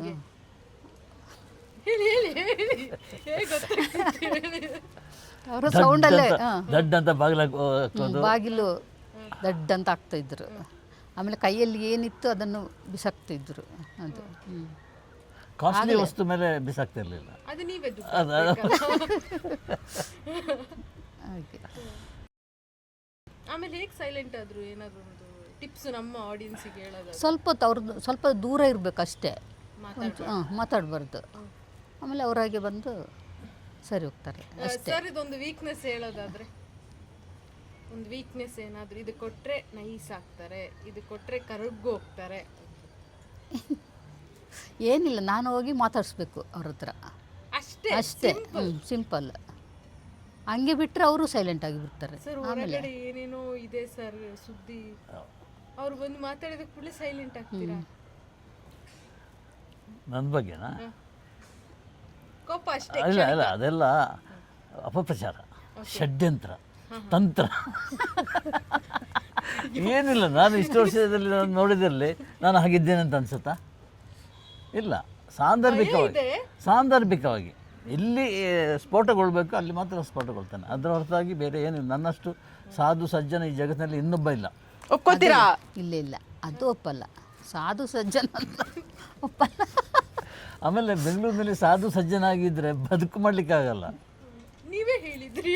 ಅಲ್ಲ, ಹೇಳಿದೆ, ಅದು ಇಲ್ಲಿಂದ ಏನು ರಿಯಾಕ್ಷನ್ ಬರ್ತದೆ ಅಂತ ಟೆಸ್ಟ್ ಮಾಡ್ಲಿಕ್ಕೆ ಬೇಕಾಗಿ ಹೇಳಿದೆ ಅಷ್ಟೇ. ಮುಂದೆ ಈಗ ಇಷ್ಟು ವರ್ಷಗಳ ಕಾಲ ಜರ್ನಿಯಲ್ಲಿ ಸರ್ ನಿಮ್ಗೆ ಇಷ್ಟವಾದ ಒಂದು ಥಾಟ್ ಏನಂತ? ನೇರವಾಗಿ ಹೇಳೋದು, ಯಾರಿಗೂ ಇದ್ರಲ್ಲ ತುಂಬ ಧೈರ್ಯವಾಗಿ ನೇರವಾಗಿ ಹೇಳ್ತಾರೆ.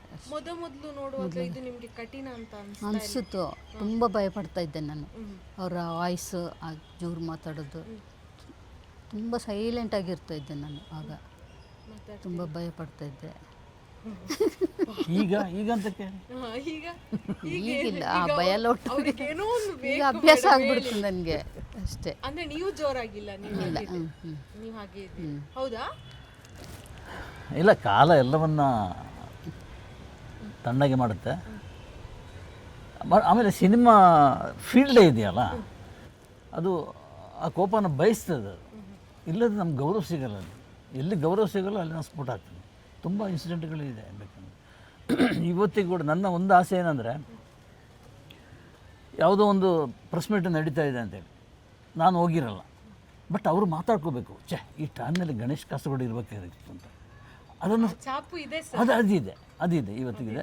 ಪಿ ಆರ್ ಒಗಳು ವೆಂಕಟೇಶ್ ಆಗಿರಲಿ, ನಾಗೇಂದ್ರ ಆಗಿರಲಿ ಬಂದಾಗ, ಸರ್ ಇದು ಈ ಥರ ಮಾತಾಡ್ಕೊಳ್ತಾ ಇದ್ದಾರೆ ಸರ್, ನೀವು ಬನ್ನಿ ಸರ್ ಒಂದು ಸಲ. ಬಂದರೆ ನೀವು ಸುಮ್ಮನೆ ಒಂದು ಕಡೆ ಕೂತ್ಕೊಂಡು ಹೋಗಿ, ಪ್ರಶ್ನೆ ಕೇಳಬೇಕು ಏನು ಬೇಕಾಗಿಲ್ಲ, ಸುಮ್ಮನೆ ದೇವರಾಗಿ ಬಂದು ಕೂತ್ಕೊಂಡು ಹಂಗೆ ಹೋಗ್ತಾಯಿರಿ. ಉಳಿದವರೆಲ್ಲ ಭಯ ಬೀಳ್ತಾರೆ, ಸುಮ್ಮನೆ ಸೈಲೆಂಟಾಗಿರ್ತದೆ. ಉಚ್ಚಾಪಟ್ಟೆ ಪ್ರಶ್ನೆ ಕೇಳಲಿಕ್ಕೆ ಹೋಗಲ್ಲ ಅಂತೇಳಿ ಹೇಳ್ತಾರೆ. ಸರ್ ಮೇಡಮ್, ಇವಾಗ ಇಂಡಸ್ಟ್ರಿಯಲ್ಲಿ ಇರೋರಿಗೆ ಆಲ್ಮೋಸ್ಟ್ ಸೆಲೆಬ್ರಿಟಿ ಕಪಲ್ ಆಗಲಿ ಆರ್ ಸೆಲೆಬ್ರಿಟಿಗಳಾಗಲಿ, ಈಗ ಮದುವೆ ಅನ್ನೋ ಟಾಪಿಕ್ ಬಂದಾಗ ಲವ್ ಟೈಮಲ್ಲಿ ಒಂದು ರೀತಿ ಇರುತ್ತೆ, ಆಫ್ಟರ್ ಮ್ಯಾರೇಜು ಆ ಸೆಲೆಬ್ರಿಟಿ ಜೀವನಕ್ಕೆ ಒಗ್ಗಲ್ಲ. ಸೊ ಡಿವೋರ್ಸ್ ಅನ್ನೋದು ಇತ್ತೀಚಿನ ದಿನಗಳಲ್ಲಿ ಜಾಸ್ತಿ ನೋಡ್ತಾ ಇದ್ವಿ. ಸೊ ಇದು ಏನು ಮಾಡಿದರೆ ಪರಿಹಾರ ಆಗ್ಬೋದು ಅಂತ ನಿಮ್ಗೆ ಅನಿಸುತ್ತೆ? ಸಂಸಾರದಲ್ಲಿ ಮುಖ್ಯವಾಗಿ ಏನು ಬೇಕು ಅಂತ ಅನಿಸುತ್ತೆ? ಹೊಂದಾಣಿಕೆ ಬೇಕು, ಇಬ್ಬರು ಗಂಡ ಹೆಂಡತಿ ಹೊಂದ್ಕೊಳ್ಬೇಕು ಅಷ್ಟೇ. ಹೊಂದಾಣಿಕೆ ಒಂದಿದ್ರೆ ಎಲ್ಲ ಬ್ಯಾಲೆನ್ಸ್ ಮಾಡ್ಬೋದು, ಖಂಡಿತ ಮಾಡ್ಬೋದು. ಸರ್, ನೀವೇನು ಹೇಳಕ್ಕೆ ಇಷ್ಟಪಡ್ತೀರಿ? ಈಗ ಸೆಲೆಬ್ರಿಟಿಗಳಲ್ಲಿ ಹೊಂದಾಣಿಕೆ ಇಲ್ಲ, ಒಂದಷ್ಟು ಡಿವೋರ್ಸ್ಗಳು ನಡೀತಾ ಇದೆ. ಸೊ ಇದನ್ನು ಯಾರೋ ಒಬ್ಬ ಇಂಡಸ್ಟ್ರಿಗೆ ಸಂಬಂಧಪಟ್ಟಂಥ ವ್ಯಕ್ತಿ ಕೂತು ಇತ್ಯರ್ಥ ಮಾಡಿದ್ರೆ ಮೇ ಬಿ ಇಷ್ಟು ದೊಡ್ಡ ಕ್ಲಾಶಸ್ ನಡೀಲಿಕ್ಕೆ ಸಾಧ್ಯ ಇಲ್ಲ ಅಂತ ಅನ್ಸಲ್ವಾ? ಇಲ್ಲ, ಅಂಥವರು ಈಗ ಇಲ್ಲ, ಯಾರೂ ಇಲ್ಲ. ಒಬ್ಬ ರಾಜಕುಮಾರ್ ಇದ್ದಿದ್ದು, ಆಮೇಲೆ ವಿಷ್ಣುವರ್ಧನ್, ಆಮೇಲೆ ಅಂಬರೀಷ್ ಹೋದ್ಮೇಲೆ ಈಗ ನಾವು ಶಿವಣ್ಣ ಮತ್ತು ರವಿಚಂದ್ರನ್ ಮೇಲೆ ಅವಲಂಬನೆ ಮಾಡ್ಕೊಂಡಿದ್ದೀವಿ. ಅವರು ಹೇಳಿದ ಮಾತನ್ನು ಬಹುಶಃ ಇಂಡಸ್ಟ್ರಿಯವರು ಆಕ್ಸೆಪ್ಟ್ ಮಾಡ್ತಾರೆ. ಏನೇ ಸಮಸ್ಯೆ ಇದ್ದರೂ ಕೂಡ ಸಾಲ್ವ್ ಮಾಡುವಂಥ ಒಂದು ನಂಬಿಕೆ ಇದೆ. ಎಸ್ಪೆಷಲಿ ಶಿವರಾಜ್ಕುಮಾರ್ ಅವರ ಮೇಲೆ ನಂಬಿಕೆ ಬಂದಿದೆ. ಆದರೆ ನಾನೇ ಹೀರೋ, ನಾನೇ ನಾಯಕ ಅಂತೇಳಿ ಯಾರು ಮುಂದೆ ಬರಲಿಕ್ಕೆ ಇಷ್ಟಪಡೋದು.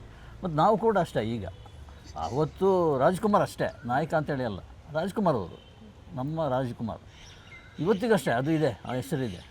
ಒಬ್ಬ ಇಲ್ಲ, ನಾನು ಹೇಳಿದ್ನಲ್ಲ, ಒಬ್ಬ ಇಲ್ಲ ಅಂತ ಫೀಲ್ ಆಗೋದು ಇಲ್ಲದಿದ್ದಾಗ. ಬಟ್ ಉಳಿದವರು ಯಾರು ಅಂತ ಇಂಟ್ರೆಸ್ಟ್ ತಗೊಳ್ಳೋದಾಗಲಿ, ಇವ್ರು ಕರೆದ್ರೆ ಬರ್ತಾರೆ. ಶಿವಣ್ಣ ಕರೆದ್ರೆ ಎಲ್ಲರೂ ಬಂದು ಸೇರಿಕೊಳ್ತಾರೆ, ಅದೊಂದಿದೆ. ಮೇಡಮ್, ಯಾವುದೋ ಒಂದು ವಿಷಯಕ್ಕೆ ಸರಿಗೆ ಥ್ಯಾಂಕ್ಸ್ ಹೇಳಬೇಕು ಅಂತಿದ್ರೆ ಅದು ಯಾವ ವಿಷಯಕ್ಕೆ? ಯಾವುದೋ ಒಂದು ಸಂದರ್ಭದಲ್ಲಿ ಥ್ಯಾಂಕ್ಸ್ ಹೇಳಲಿಕ್ಕಾಗಿರಲ್ಲ, ಅವ್ರು ಸಾರಿ ಹೇಳಲಿಕ್ಕಾಗಿರಲ್ಲ, ಅದು ಹೇಳಬೇಕು ಅಂತ ಆ ಮೂಮೆಂಟಿಗೆ ಅಂದ್ಕೊಂಡಿರ್ತೀರಾ, ಆ ಕೋಪದಲ್ಲಿ ಅದು ಪ್ಯಾಚ್ ವರ್ಕ್ ಆಗಿರುತ್ತೆ. ಸೊ ಯಾವ ವಿಷಯಕ್ಕೆ ಹೇಳಬೇಕು ಅಂತ ಅಂದ್ಕೊಳ್ತೀರಾ? ಅದು ಆ ಥರ ಬಂದಿಲ್ಲ ಇಷ್ಟವರೆಗೆ. ಹೌದಾ? ಇಲ್ಲ, ಅಲ್ಲಿಂದ ಅಲ್ಲಿಗೆ ಎಲ್ಲ ಕ್ಲಿಯರ್. ಆ ಥರ ಇಲ್ಲ. ಹೊಂದಾಣಿಕೆ ಅಂದರೆ ಮನಸ್ಸನ್ನು ಕಹಿ ಮಾಡಿಕೊಂಡು ಜೀವನ ಮಾಡಲಿಕ್ಕೆ ಆಗಲ್ಲ. ಹೆಚ್ಚಂದ್ರೆ ಒಂದು 2 ದಿವಸ ಮಾತಾಡದೆ ಇರ್ಬೋದು. ಆಮೇಲೆ ಏನು ಅದು ಅಲ್ಟಿಮೇಟ್ ರಿಸಲ್ಟ್ ಏನೂ ಇಲ್ಲ. ಸೊ ಅದಕ್ಕಾಗಿ ನಾನೇ ಹೋಗ್ತೀನಿ ಅಥವಾ ಆಕೆನೇ ಬರ್ತಾರೆ, ಸೊ ಅಲ್ಲಿ ಮುಗೀತು ಅಷ್ಟೇ. ದೀರ್ಘವಾಗಿ ಯಾವುದೇ ಆಗಿದ್ರು, ಸಿಟ್ಟು ಕೋಪ ಇರಲಿ ಅಥವಾ ದ್ವೇಷ ಇರಲಿ, ಯಾವುದೇ ಆಗಿದ್ದರೂ ಕೂಡ ದೀರ್ಘ ಎಳೆಯುವಂಥ ವ್ಯಕ್ತಿ ಅಲ್ಲ ನಾನು. ನನ್ನನ್ನು ತುಂಬ ಜನ ಲೇವಡಿ ಆಡ್ಕೊಳ್ತಾರೆ, ತಮಾಷೆ ಮಾಡ್ತಾರೆ. ಏನಂದರೆ ಸ್ಟೇಜ್ನಲ್ಲಿರುವಾಗ ಇವನು ಇಲ್ಲಿ ಕೂತ್ಕೊಂಡು ಪತ್ರಕರ್ತನಾಗಿ ಸಿಕ್ಕಾಪಟ್ಟೆ ಮಾತಾಡ್ತಾನೆ, ಬೈತಾನೆ, ಎಲ್ಲಿ ಒಡೆಯುವ ಮಟ್ಟಕ್ಕೆ ಮಾತಾಡ್ತಾ ಇರ್ತಾನೆ. ಆದರೆ ಪ್ರೆಸ್ ಮೀಟ್ ಮುಗಿದ ತಕ್ಷಣ ಹೆಗಲ ಮೇಲೆ ಕೈ ಹಾಕ್ಕೊಂಡು ಬರ್ತಾನೆ. ಇದು ಯಾವ ಇದು ಅಂತ, ಅದು ನನ್ನ ನೇಚರ್. ಅದು ಅಲ್ಲಿಗೆ ಮಾತ್ರ ಅಷ್ಟೇ. ಆ ನಿಮಿಷ ಕೆಲವೇ 5 ನಿಮಿಷ ಮುಗೀತು. ನೆಕ್ಸ್ಟ್ ಅವ್ರು ಅದೇ ಇಂಡಸ್ಟ್ರಿ ನಮಗೆ ಬೇಕಲ್ಲ, ನಮಗೂ ಬೇಕು, ಇಂಡಸ್ಟ್ರಿಗೂ ನಾವು ಬೇಕು, ಅಂದರೆ ಪತ್ರಕರ್ತರು ಬೇಕು. ಹಾಗೆ ನಡೀತಾ ಇರ್ತದೆ. ಸೊ ಯಾವುದಕ್ಕೂ ಪಶ್ಚಾತ್ತಾಪ ಇಲ್ಲ. ಕೊನೆಯದಾಗಿ ಸರ್ ಬಗ್ಗೆ ಏನು ಹೇಳಬೇಕು ಅಂತ ಇಷ್ಟಪಡ್ತೀರಾ? ತುಂಬ ಖುಷಿಯಲ್ಲಿದ್ದೀನಿ ಇಂಥ ದೊಡ್ಡ ಪತ್ರಕರ್ತ ಮದುವೆ ಆಗಿದ್ದು. ಎಲ್ಲರೂ ಇಂಡಸ್ಟ್ರಿಯಲ್ಲಿ ತಮ್ಮ ಗಂಡ ಇದ್ದ ಅಂತಂದ್ರೆ ಟೈಮ್ ಕೊಡಲ್ಲ, ಮ್ಯಾನೇಜ್ ಆಗಲ್ಲ, ಇವರೆಲ್ಲದಕ್ಕೂ ಟೈಮ್ ಕೊಡ್ತಾರೆ, ಎಲ್ಲ ಕಡೆ ಕರ್ಕೊಂಡು ಹೋಗ್ತಾರೆ. ಅದೇ ನಾನು ನೋಡಿದೆ ಪ್ರತಿಯೊಂದು ವೇದಿಕೆಯಲ್ಲೂ ನೀವಿದ್ದೀರಾ. ಎಲ್ಲ ಕಡೆ ಕರ್ಕೊಂಡು ಹೋಗ್ತಾರೆ, ಕರ್ಕೊಂಡು ಹೋಗಲ್ಲ. ಹೌದು, ನಾನು ಪದೇ ಪದೇ ಹೇಳ್ತೀನಿ, ಏನು ಯಾವ ಫಿಲ್ಮ್ ಜರ್ನಲಿಸ್ಟ್, ಬೇರೆ ಜರ್ನಲಿಸ್ಟ್ ಬಗ್ಗೆ ನನಗೆ ಗೊತ್ತಿಲ್ಲ, ತಮ್ಮ ಸಂಗಾತಿಯನ್ನು, ತಮ್ಮ ಪತ್ನಿಯನ್ನು ಯಾವುದೇ ಫಂಕ್ಷನಿಗಾಗಲಿ ಕರ್ಕೊಂಡು ಹೋಗೋ ಪದ್ಧತಿ ಇಲ್ಲ. ನಾನು ನೋಡಿದಾಗೆ ಯಾವುದೋ ಒಂದು ಮದುವೆ ಸಮಾರಂಭಕ್ಕೆ ಕರ್ಕೊಂಡು ಹೋಗಿರ್ಬೋದು ಯಾರೋ ಒಬ್ಬರು, ಅದರ ಹೊರತಾಗಿ ಮದುವೆಯಿಂದ ಹಿಡಿದು ಪ್ರೆಸ್ ಮೀಟಿನವರೆಗೆ ನಾನು ಕರ್ಕೊಂಡು ಹೋಗ್ತೀನಿ, ಸನ್ಮಾನದಲ್ಲೂ ಜೊತೆ ಇರ್ತೀನಿ, ಕರ್ಕೊಂಡು ಹೋಗ್ತೇನೆ. ಅದು ಯಾಕೆಂದರೆ ಒಬ್ಬರೇ ಕೂತ್ಕೊಳ್ಳೋದು ಮನೇಲಿ.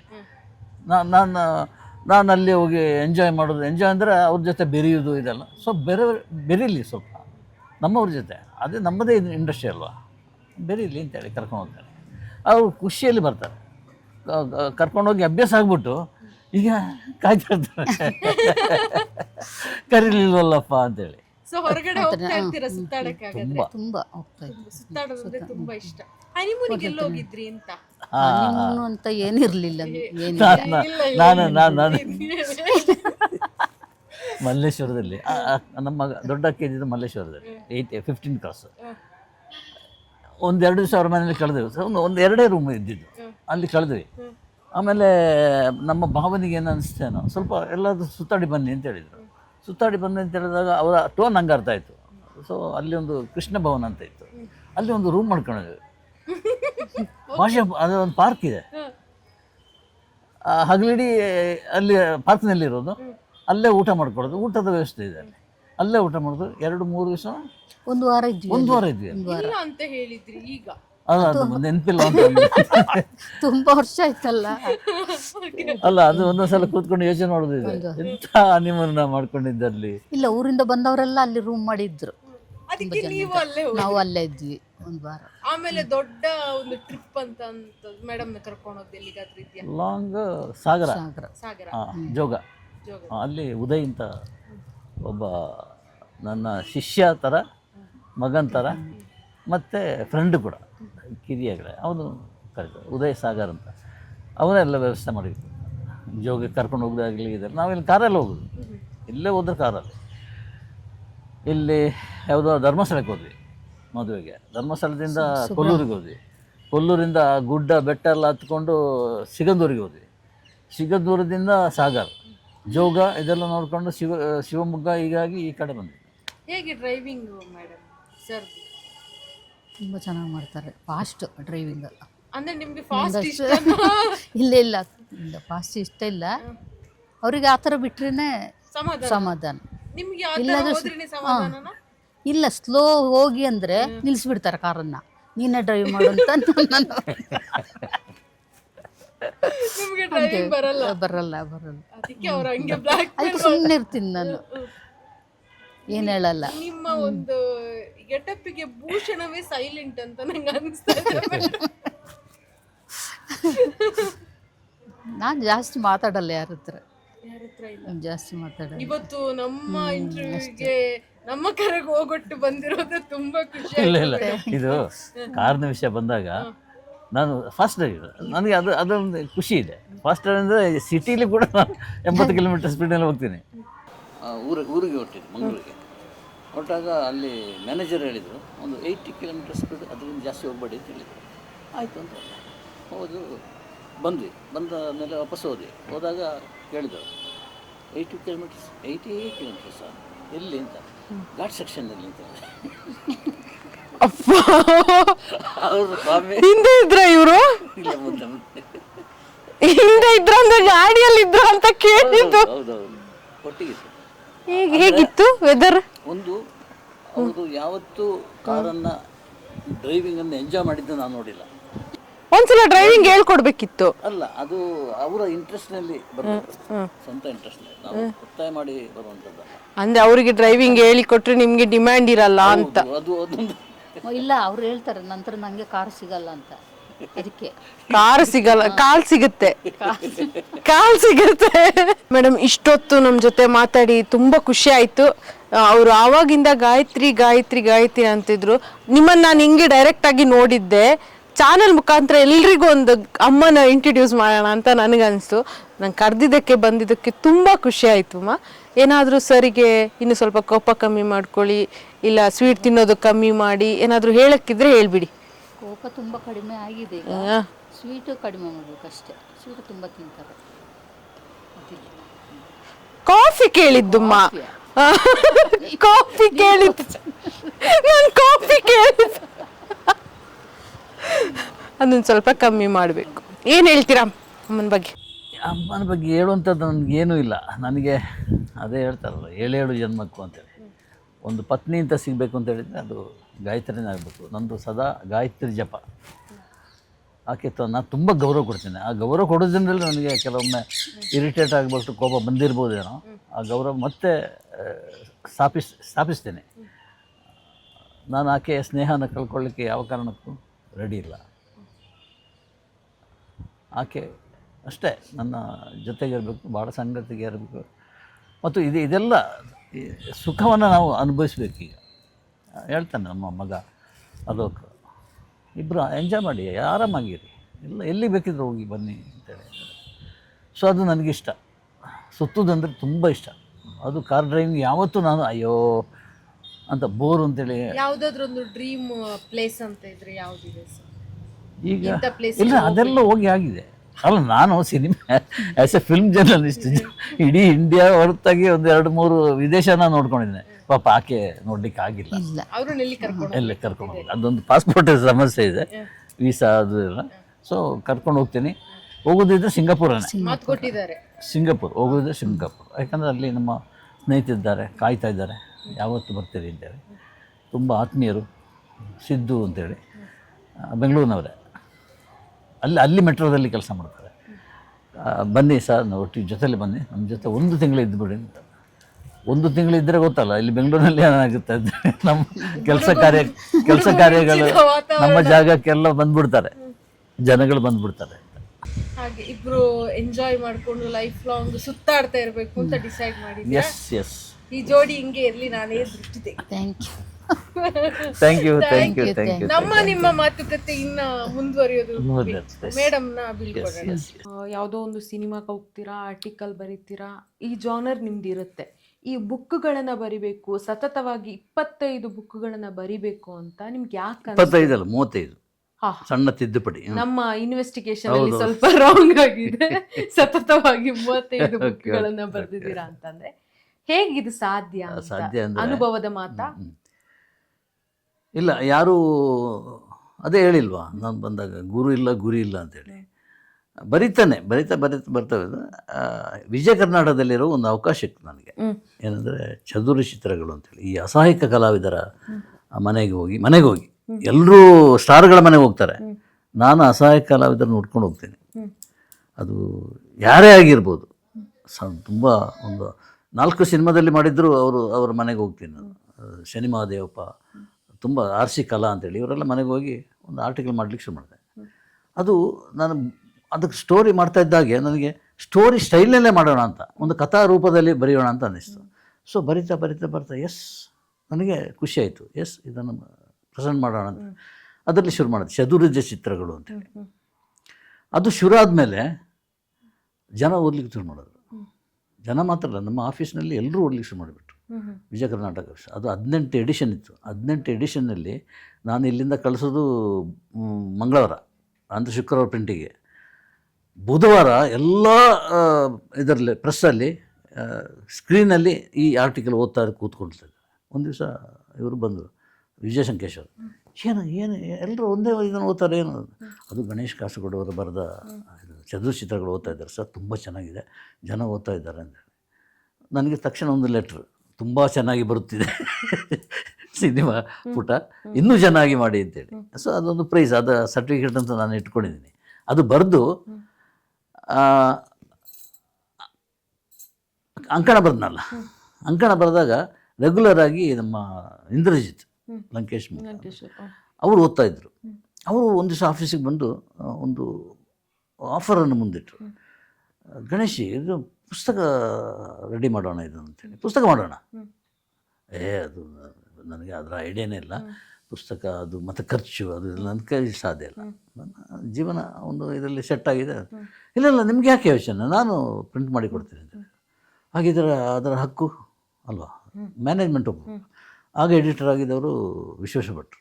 ಸೀದೋದ್ರೆ ಹೀಗೆ ಹೇಳ್ತಾ ಇದ್ದಾರೆ, ಮಾಡಿರಿ, ಇಂಥ ಆಫರ್ ಯಾರಿಗೆ ಸಿಗ್ತದೆ, ಮಾಡಿ ನಾನು ಇದ್ದೀನಿ ಅಂತ ಹೇಳಿದ್ರು. ಅವರು ಅಲ್ಲಿ ಫೋನ್ ಮಾಡಿ ಸಂಬಂಧಪಟ್ಟವ್ರಿಗೆ ಫೋನ್ ಮಾಡಿ ಹೇಳಿ ಪರ್ಮಿಷನ್ ತಗೊಂಡ್ಬಿಟ್ರು. ಸೊ ಪುಸ್ತಕ ಫಸ್ಟ್ ಪ್ರಿಂಟ್ ಆದ್ದು ಇಂದ್ರಜಿತ್ ಪ್ರಿಂಟ್ ಮಾಡಿರೋದು ಚದುರಿದ್ದ ಚಿತ್ರಗಳು. ಅದು ನಭೂತೋ ನ ಭವಿಷ್ಯತಿ ಅಂಥ ಒಂದು ಪುಸ್ತಕ ಬಿಡುಗಡೆ ಸಮಾರಂಭ ಸಾಧ್ಯನೇ ಇಲ್ಲ. ಇನ್ನು ಮುಂದೆ ಆಗಲ್ಲ, ನನ್ನ ಕೈಲಿಂದ ಸಾಧ್ಯ ಇಲ್ಲ. ಅಷ್ಟು ಚೆನ್ನಾಗಿತ್ತು. ಎಲ್ಲ ಫಿಲ್ಮ್ ಸ್ಟಾರ್ ಬಂದಿರು, ದೊಡ್ಡವರಲ್ಲ. ಅದು ಹೋಯಿತು, ಮಾರ್ಕೆಟಿಗೆ ಹೋಯಿತು, ತುಂಬ ಒಳ್ಳೆ ಸೇಲ್ ಆಯಿತು. ಅದಕ್ಕೊಂದು ಅವಾರ್ಡ್ ಬಂತು, ಸ್ಟೇಟ್ ಅವಾರ್ಡ್ ಚದುರು ಚಿತ್ರಗಳಿಗೆ. ಅದು ಪಬ್ಲಿಷ್ ಮಾಡಿದವರಿಗೆ ಒಂದು ಅವಾರ್ಡು, ಬರೆದವರಿಗೆ ಒಂದು ಅವಾರ್ಡು ಅಂತೇಳಿ. ಪಬ್ಲಿಷ್ ಮಾಡಿದ್ದು ಅಮ್ಮ ಪ್ರಕಾಶನ ಅಂತೇಳಿ. ಅದಕ್ಕೆ ಗಾಯತ್ರಿ ಕಾರಣ, ಅಂದರೆ ಗಾಯತ್ರಿ ಅದರ ಓನರ್, ಅಮ್ಮ ಪ್ರಕಾಶನ ಅಂತೇಳಿ. ಸೊ ಗಾಯತ್ರಿಗೆ ಒಂದು, ನನಗೊಂದು, ಒಂದೇ ಸ್ಟೇಜ್ ಮೇಲೆ ಗಂಡ ಹೆಂಡತಿ ಕೂತ್ಕೊಂಡು ಇದು ಅವಾರ್ಡ್ ತೊಗೊಂಡಿದ್ದೀವಿ. ಸೂಪರ್. ಅವಾರ್ಡ್ ಆಯಿತಾ? ಅದರಿಗಿಂತ ದೊಡ್ಡ ಅವಾರ್ಡ್ ಇನ್ನು ಬೇರೆ ಬೇರೆ.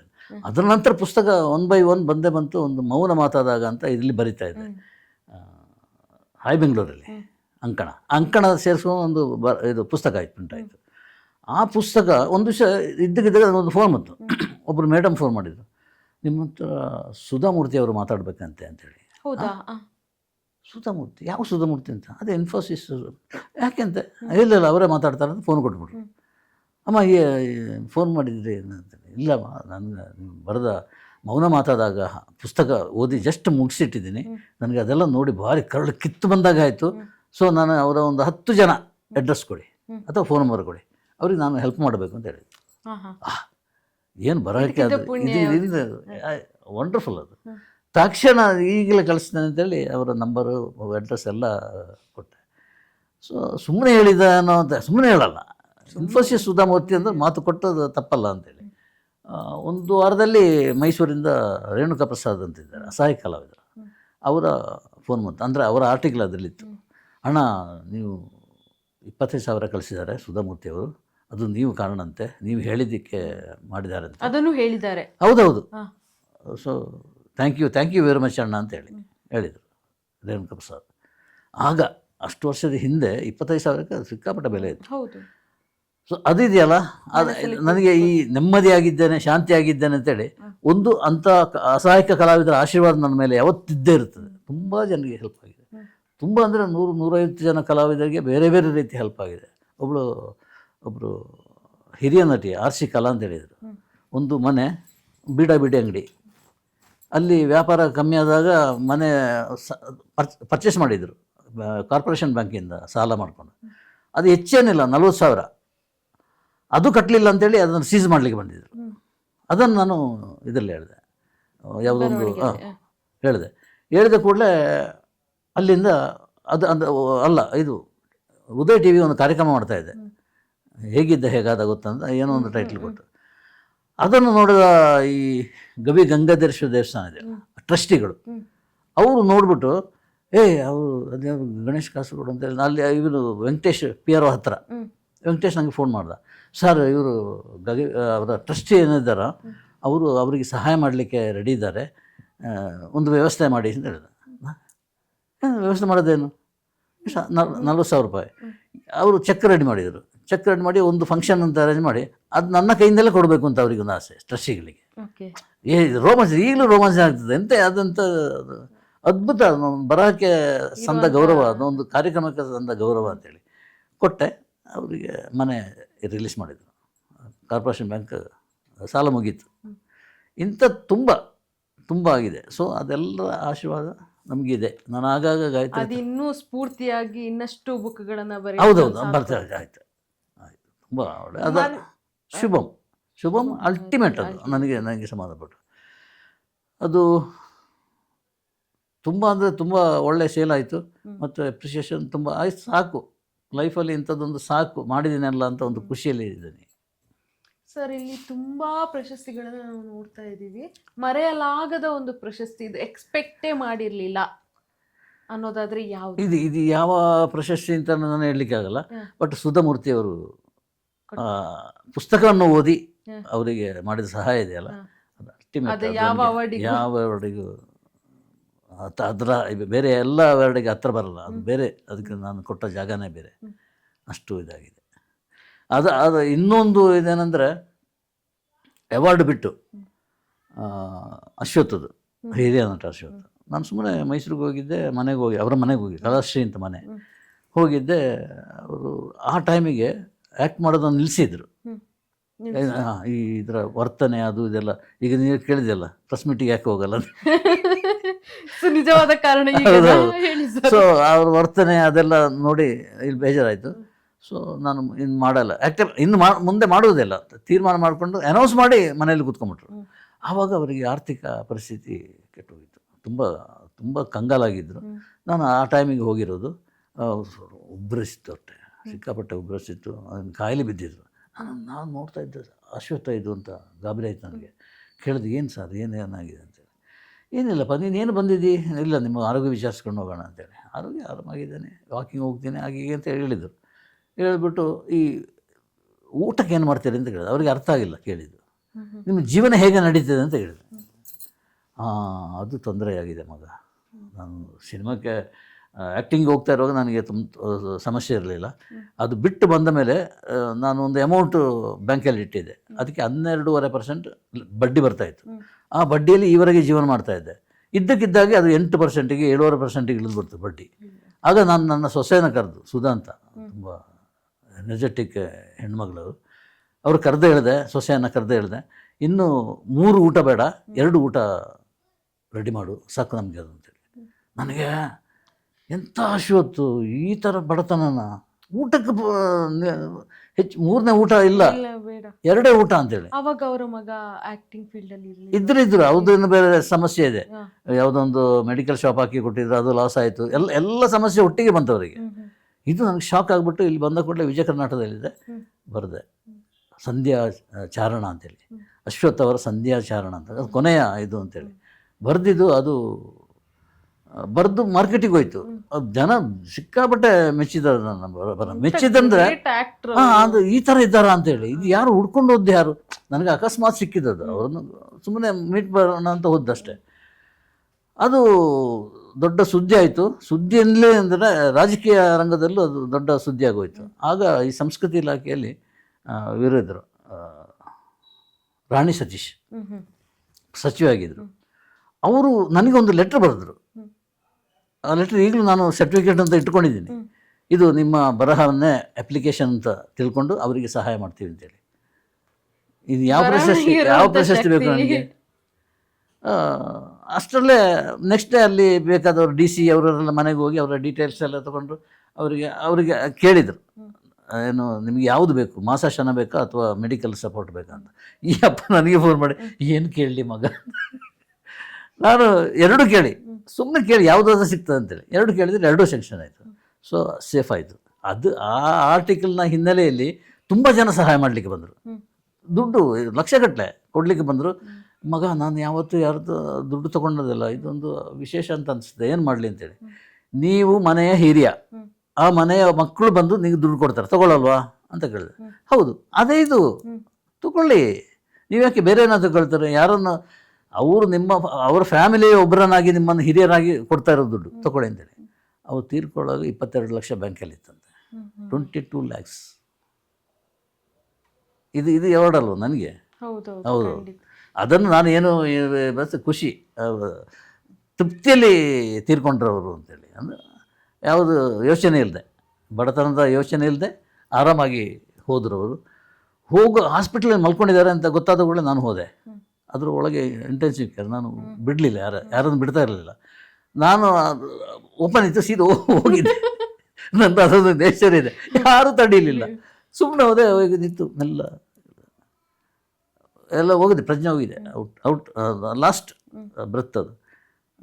ನಾನು ಗಣೇಶ್ ಕಾಸರಗೋಡು ಅಂತೇಳಿ, ಕಣ್ಣಿದೆಯಲ್ಲ ಹಿಂಗಾಯ್ತು ಒಂದು ಗಳಿಗೆ. ಅಲ್ಲಿವರೆಗೆ ಮೂಮೆಂಟೇ ಇರಲಿಲ್ಲ. ಕೃತಜ್ಞತೆ ಡಾಕ್ಟರ್ ಇದ್ರು ಪಕ್ಕದಲ್ಲಿ, ನೋಡಿದರೆ ಕಣ್ಣು ಇದಾಗ್ತಾ ಇದೆ.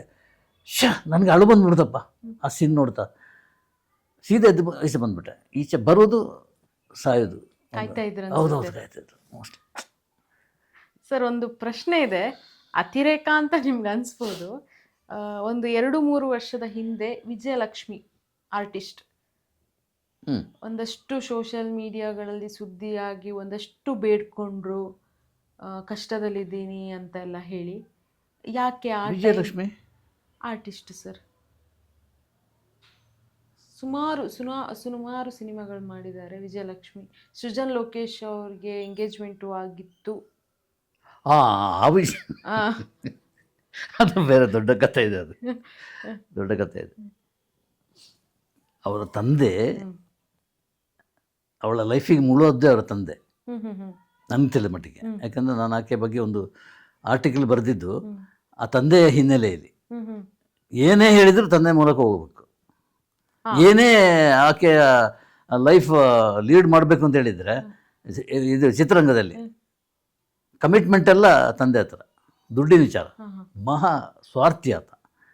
ಈಗ ಇದ್ದಾರ ಇಲ್ಲ, ಇಲ್ಲ ಮೋಸ್ಟ್ಲಿ ಈಗಿಲ್ಲ. ನಾನು ಯಾವುದೊಂದಕ್ಕೆ ಫೋನ್ ಮಾಡಿದಾಗ ಇಲ್ಲ ಹಾಗೆಲ್ಲ ಅವಳು ಸಿಗಲ್ಲ, ಮಾತಾಡ್ಲಿಕ್ಕೆ ಸಿಗಲ್ಲ ಅಂತೇಳಿ ಕಟ್ ಮಾಡಿಬಿಟ್ರು.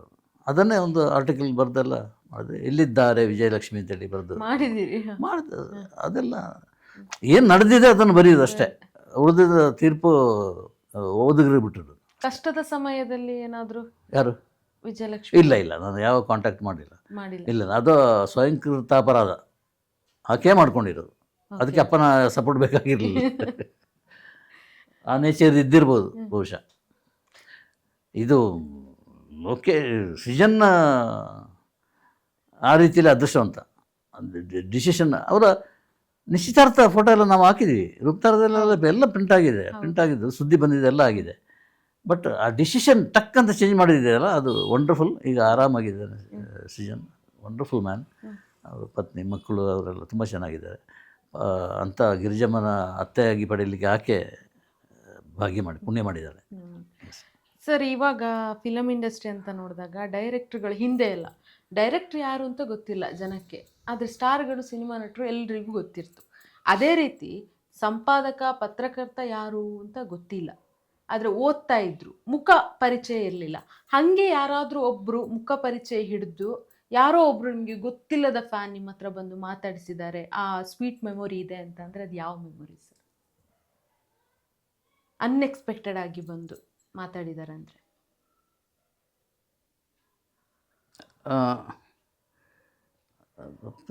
ಇದಾಗಲ್ಲ.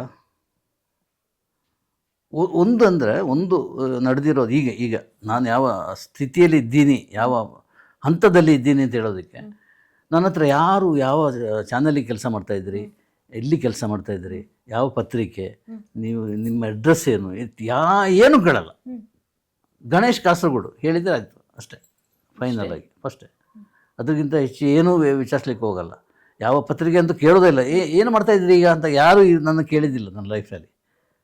ನಾನು ತುಂಬ ನಿರುದ್ಯೋಗಿಯಾದ ದಿನಗಳನ್ನು ಕಳೆದವನು. ಅದೆಲ್ಲ ನಾನು ಗಾಯತ್ರಿ ಒಟ್ಟಿಗೆ ನೋವು ಅನುಭವಿಸ್ಕೊಂಡು ಬಂದವರು, ಅವಮಾನಗಳನ್ನು, ಅದೆಲ್ಲ ತುಂಬ ಇದೆ. ಅದಕ್ಕೆ ಕತೆ ಸ್ಟೋರಿ ಹೇಳಿಕೊಟ್ರೆ ಇದು ನಡೆದಿರೋದು ಅಷ್ಟೆ. ಮುಂದೆ ಕೇಳಲಿಕ್ಕೆ ಹೋದರೆ ಅಮ್ಮನ ಮನೆ, ಇದು ಕಟ್ಟೋ ಟೈಮಲ್ಲಿ ಎಷ್ಟು ಕಷ್ಟ ಆಯಿತು, ಕಟ್ಟಬೇಕು ಅಂತ ಹೇಗೆ ಮನಸ್ಸಾಯಿತು? ಯಾಕಂದರೆ ಆ ಅಮ್ಮನ ಮನೆ ಅನ್ನೋ ಟೈಟಲ್ ಇದೆಯಲ್ಲ, ಅದು ಮನಸ್ಸಿಗೆ ತುಂಬ ಹತ್ತಿರವಾದ ಒಂದು ಟೈಟಲ್. ಬೆಂಗಳೂರಲ್ಲಿ ಮನೆ ಹೌದು, ಅದು ಸಿನಿಮಾ ಪತ್ರಕರ್ತ ಸಾಧ್ಯನೇ ಇಲ್ಲ. ಸ್ವಂತ ಮನೆ ಕಟ್ಟುದಂದ್ರೆ ತುಂಬ ಕಷ್ಟ ಆಗಲ್ಲ. ಯಾಕಂದ್ರೆ ನಮ್ಮ ಹಿರಿಯರನ್ನೆಲ್ಲ ನೋಡಿದರೆ ಯಾರೂ ಮಾಡಿದ್ದಿಲ್ಲ. ಯಾವ ಫಿಲ್ಮ್ ಜನರೇಷನ್ ನಾನು ಹೇಳ್ತಾ ಇರೋದು. ಮನೆ, ಕಾರು, ಇದು ಇಂಥದ್ದೂ ಇಲ್ಲ. ಬಟ್ ನನಗೆ ಆಯಿತು, ಯೋಗ್ಯತೆ ಕೂಡಿ ಬಂತು ಅಷ್ಟೇ. ಇದು ಡಾಕ್ಟರ್ ವಿಜಯ ಅಂತ ಹೇಳಿದ್ದಾರೆ, ನಾವು ಅಮ್ಮಂತೇಳೇ ಕರೆದವರು. ಅವರು ಒಂದು ದಿವಸ ಫೋನ್ ಮಾಡಿಬಿಟ್ಟು, ಬನ್ನಿ ನಾವು ಹೀಗೆ ಹೋಗೋಣ, ಒಂದು ಯಾವುದಾದ್ರು ಮನೆ ನೋಡ್ಕೊಳ್ಲಿಕ್ಕೆ ಅಂತ. ಇದು ತೋರಿಸಿ, ಅಲ್ಲೆಲ್ಲೋ ತೋರಿಸಿದ್ದು ಗಣಪತಿಪುರದಲ್ಲಿ. ಅದು ಇಷ್ಟ ಆಗಲಿಲ್ಲ. ಇಲ್ಲಿ ಬಂದು ಇದು ತೋರಿಸಿದ್ರು, ಚೊಕ್ಕದಾಗಿದೆ. ಇದು ಮೇಲಿನ ಪೋರ್ಷನ್ ಇರಲಿಲ್ಲ, ಅದು ಕೆಳಗಿನ ಪೋರ್ಷನ್ ಮಾತ್ರ ಇತ್ತು. ಸಾಕು ನನಗೆ ಭಾರಿ ಇಷ್ಟ ಆಯಿತು. ಗಾಳಿ, ಬೆಳಕು ಎಲ್ಲ ಇದೆ ಅಂತೇಳಿ ಸೊ ಹಾಗೆ ಇದಾಯಿತು. 4.5 ಲಕ್ಷ ಆ ಕಾಲದಲ್ಲಿ, ಅದೇ ಸುಮಾರು 25 ವರ್ಷ. ಅದು ನನಗೆ ಹೆವಿ, ಯಾಕಂದರೆ ನನ್ನ ಸಂಬಳ 1500 ತಿಂಗಳಿಗೆ. ಅಮ್ಮ ನನಗೆ ಸಾಧ್ಯ ಇಲ್ಲ, ಬ್ಯಾಂಕ್ ವ್ಯವಸ್ಥೆ ಅದು ದುಡ್ಡು ಎಲ್ಲ ವ್ಯವಸ್ಥೆ ಮಾಡಿಕೊಟ್ರು ವಿಜಯಮ್ಮ. ಸೊ ಒಂದು ಹೆಸರು ಬೇಕಲ್ಲ, ಏನು ಮಾಡೋದು ಅಂತೇಳಿ ಯೋಚನೆ ಮಾಡಿದಾಗ ಅದೇ ಟೈಮಿಗೆ ಗಾಯತ್ರಿನ ಎಲ್ಲ ಅಮ್ಮ ಅಂತೇಳಿ ಕರೀತಿದ್ರು. ವಿಜಯ ಅಮ್ಮ ಆಯಿತು, ನನ್ನ ಅಮ್ಮ ಎಲ್ಲ ಸೇರಿಕೊಂಡು ಅಮ್ಮನ ಮನೆ ಬೆಸ್ಟ್ ಅಂತೇಳಿ ಅಮ್ಮನ ಮನೆ ಅಂತೇಳಿ. ಆಮೇಲೆ ಅಮ್ಮನ ನೆನಪಿಗಾಗಿ ನನ್ನ ಕಾರಿಗೆ ಶಾಂಭವಿ ಅಂತ ಹೆಸರು, ನನ್ನ ಅಮ್ಮನ ಹೆಸರು ಶಾಂಭವಿ ಅಂತೇಳಿ. ಯಾವತ್ತೂ ನನ್ನೊಟ್ಟಿಗೆ ತಿರುಗ್ತಾ ಇರಬೇಕು ಅಂತೇಳಿ. ನಾನು, ಗಾಯತ್ರಿ ಮತ್ತು ಶಾಂಭವಿ ಅಮ್ಮ ಒಟ್ಟಿಗೆ ಇರ್ತೀವಿ ಯಾವಾಗಲೂ ಕಾರಲ್ಲಿ ಹೊರಟಾಗ. ಇದು ಅದರ ಮಧ್ಯೆ ಇನ್ನೊಂದೇನಾಯ್ತಂದರೆ, ಊರಲ್ಲಿ ಈ ಆಸ್ತಿ, ಮಾವನ ಆಸ್ತಿ ಎಲ್ಲ ಅತ್ತೆದು ಪಾಲಾಗುವಾಗ ಒಂದು ಪೋರ್ಷನ್ ನಮ್ಮ ಗಾಯತ್ರಿಗೆ ಬಂತು. ಗಾಯತ್ರಿಗೆ ಬಂದಾಗ ಅಲ್ಲಿ ಒಂದು ಮನೆ ಕಟ್ಟಬೇಕು ಅಂತ ಆಯಿತು, ಎಲ್ಲ ಕೂಡಿ ಬಂತಷ್ಟೇ. ಅಲ್ಲಿ ಬ್ಯಾಂಕು ಲೋನ್ ಅದು ಇದನ್ನೆಲ್ಲ ಮಾಡಿಸ್ಕೊಂಡು ಮನೆ ಕಟ್ಸಿ. ಏನು ಹೆಸರಿಡೋದು? ಇಲ್ಲಿ ಅಮ್ಮನ ಮನೆ ಅಲ್ವ, ಅದು ಅತ್ತೆ ಮನೆ. ಅತ್ತೆ ಮನೆ ಅಂತಲೇ ಇಟ್ಟ ಹೆಸರು. ಈಗಲೂ ಬೋರ್ಡ್ ಅಲ್ಲಿ ಇದೆ, ಅದೇ ಮನೆ ಇದೆ. ಈ ಅಲ್ಲಿ ಮಳೆಯಲ್ಲಿಗೆಲ್ಲ ಓಡಾಡ್ತಾರೆ ಇನ್ನೊಬ್ಬ, ಅದೆಂದು ಅದು ಅತ್ತೆ ಮನೆ ಎಂತ ಬೇರೆದು. ಅಲ್ಲಿ ಶ್ರೀಧರ ನಿಲಯ ಆ ಥರ ಹೆಸರಿಡೋದಲ್ಲ, ಅತ್ತೆ ಮನೆ ಅಂತ ಇಟ್ಟಿದ್ದಾರೆ, ಬ್ರಾಂಡೆಡ್. ಇದು ಅಮ್ಮನ ಮನೆ, ಅದು ಅತ್ತೆ ಮನೆ. ನೀವು ಮಲಯಾಳಿ ಬರುತ್ತೆ ಸರ್? ಅರ್ಥ ಆಗುತ್ತೆ, ಮಾತಾಡುವ ಪ್ರಯತ್ನ ಪಟ್ಟಿಲ್ಲ. ಅದು ಟೋನ್ ಇಲ್ಲಿ ನನ್ನ ಹತ್ರ ಅಂಥ ಮಲಯಾಳಿ ದಿನೇಶ್ ಬಾಬುನೇ ಕನ್ನಡದಲ್ಲಿ ಮಾತಾಡ್ತಾರೆ, ಮಾತಾಡಿಸಿದ್ದೀನಿ. ಅಂದ್ರೆ ನಿಮ್ಗೆ ಮಲಯಾಳಂ ಬರೋದಿಲ್ಲ ಅಂತ? ಇಲ್ಲ ಇಲ್ಲ ಇಲ್ಲ, ಅಲ್ಲ ಮಧ್ಯ ಮಧ್ಯೆ ಹೆಂಗೆ ನಿಂಡ ಅದೆಲ್ಲ ಅವ್ರ ಮಾತಾಡಿದ್ರೆ ಅರ್ಥ ಆಗ್ತದೆ. ಎಲ್ಲರ ಹತ್ರ, ಎಲ್ಲ ಜನರ ಹತ್ರ ದಿನೇಶ್ ಬಾಬು ಮಾತಾಡೋದು ಮಲಯಾಳದಲ್ಲಿ ಅಥವಾ ಇಂಗ್ಲೀಷಿನಲ್ಲಿ. ನನ್ನ ಹತ್ರ ಮಾತ್ರ ಕನ್ನಡದಲ್ಲಿ, ಒಬ್ಬ ಕನ್ನಡ ಮಾತಾಡೋದು. ನಾನು ಅದು ಬಿಟ್ಕೊಟ್ಟಿಲ್ಲ. ಸರ್, ಕೊನೆಯದಾಗಿ ಪಟ್ಟಂತ ಒಂದು ಮಾತು ಅಂತಂದ್ರೆ, ಗಣೇಶ್ ಕಾಸರಗೋಡು ಅವರು ಮಾಡಿಟ್ಟಿರೋ ಆಸ್ತಿ ಅಂದ್ರೆ ಏನು? ಆಸ್ತಿ ವಿಶ್ವಾಸ, ಜನರ ವಿಶ್ವಾಸವನ್ನು ಪಡೆದೇನೆ, ಅವರ ಗೌರವವನ್ನು ಪಡೆದೇನೆ. ಆಮೇಲೆ ಇದೇ ಅಸಹಾಯಕ ಕಲಾವಿದರ ಆಶೀರ್ವಾದವನ್ನು ಪಡ್ಕೊಂಡಿದ್ದೇನೆ. ಇದು 3ಗಿಂತ ದೊಡ್ಡ ಆಸ್ತಿ ನಂದೇನಿಲ್ಲ. ಇರೋದು ಆಸ್ತಿ ಪಾಸ್ತಿ ಅಂತ ಹೇಳಿದರೆ ಇದು ಯಾವುದು ಮನೆ, ಮಠ, ಕಾರು ಅದಲ್ಲ. ಅದಕ್ಕಿಂತ ಹೆಚ್ಚಾಗಿ ನನ್ನ ವೃತ್ತಿಗೆ ಸಂಬಂಧಪಟ್ಟು ಗಳಿಸಿದ್ದು ಈ 3. ಅದು ನನ್ನ ದೊಡ್ಡ ಆಸ್ತಿ. ಅದನ್ನು ಬಿಟ್ಟು ನಂದು ಬೇರೆ ಏನೂ ಇಲ್ಲ. ಯಾವ ಮಟ್ಟಕ್ಕೂ ನಾನು ಹೇಳ್ತೀನಿ, ಯಾವ ಸ್ಟಾರ್ ಎಂಥದೇ ಆಗಿದ್ರೂ ನಾನು ಅದನ್ನು ಕಾಪಾಡ್ಕೊಂಡು ಬಂದಿದ್ದೀನಿ. ಅದು ಮುಂದುವರಿಸ್ತಾನೆ. ಖಂಡಿತ ಸರ್. ಎಸ್ ಸರ್, ಕೊನೆಯದಾಗಿ ಯಾರಿಗಾದ್ರೂ ಒಬ್ಬರಿಗೆ ಥ್ಯಾಂಕ್ಸ್ ಹೇಳಬೇಕು, ಸಾರಿ ಅಂತ ಹೇಳಬೇಕು ಅಂತಂದ್ರೆ ಯಾರಿಗಾದ್ರೂ ಹೇಳೋಕ್ಕಿದ್ಯಾ? ಹಾಗೆ ಅಂತ ನೇರ ಮಾತು ಅಂತ ನಾನು ಆಗಲೇ ಹೇಳಿದ್ದೇನೆ. ಅಂತ ಪಾಪ ಆಗಲಿ ತಪ್ಪಾಗಲಿ ನಾನು ಮಾಡಿಲ್ಲ ಅಂತ ನನಗೆ ಅನಿಸ್ತದೆ. ನನ್ನ ಮನಸ್ಸಿಗೆ ಮತ್ತು ಹೃದಯಕ್ಕೆ ಏನು ಅನಿಸಿದೆಯೋ ಅದನ್ನು ನೇರವಾಗಿ ಹೇಳಿದ್ದೀನಿ. ಅರ್ಥ ಆದರೂ ಅಕಸ್ಮಾತ್ ಅಂಥದ್ದೇನು ಬಾಯಿ ತಪ್ಪಿ ಆಗಲಿ, ನಾನು ನಡ್ಕೊಳ್ಳೋ ರೀತಿ ಆಗಲಿ ತುಂಬ ಹರ್ಟ್ ಆಗಿದ್ದರೆ, ಅದು ಏನಾದರೂ ಸಾರಿ ನಾನು ಕೇಳಬೇಕು ಅಂತಾದರೆ ಅದು ನಮ್ಮ ಗಾಯತ್ರಿ ಮಾತ್ರ ಕೇಳ್ತಾನೆ. ಅದರ ಹೊರತಾಗಿ ಯಾರ ಹತ್ರ ನನಗೆ ಅಂತ ಇದು ಮಾಡಿಲ್ಲ. ಅಷ್ಟೇ. ಸಾರಿ ಅಂತ ಕೇಳೋದಿದ್ದರೆ ಅದು ಗಾಯತ್ರಿ ಹತ್ರ. ಯಾಕೆಂದರೆ ಆಕೆ ನಾನು ಏನು ಇಲ್ಲಿ ಕೂತ್ಕೊಂಡು ಈಗ ಮಾತಾಡ್ತಾ ಇದ್ದೀನೋ ಅದರ ಹಿನ್ನೆಲೆಯಲ್ಲಿ ಇರೋದೇ ಗಾಯತ್ರಿ.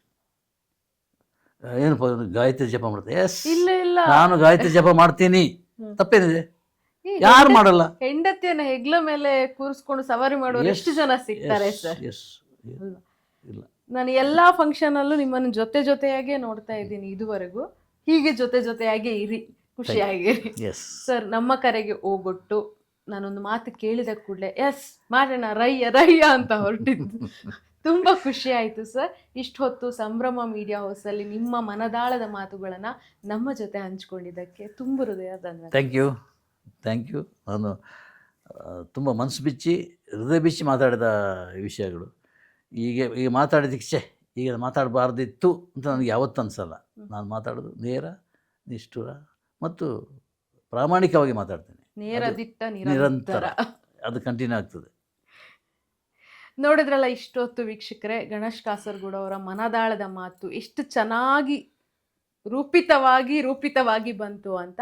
ಸೊ ಇವತ್ತಿನ ಸಂಚಿಕೆ ನಿಮಗೆಲ್ರಿಗೂ ಇಷ್ಟ ಆಗಿದೆ ಅಂತ ಅಂದ್ಕೊಳ್ತಾ, ಮುಂದೆ ಇನ್ನೊಂದು ಸಂಚಿಕೆಯಲ್ಲಿ ನಾನು ನಿಮ್ಮನ್ನು ಇದೇ ರೀತಿ ಭೇಟಿ ಆಗ್ತೀನಿ. ಅಲ್ಲಿವರೆಗೂ ನೋಡ್ತಾ ಇರಿ ಸಂಭ್ರಮ ಮೀಡಿಯಾ ಹೌಸ್. ಧನ್ಯವಾದ.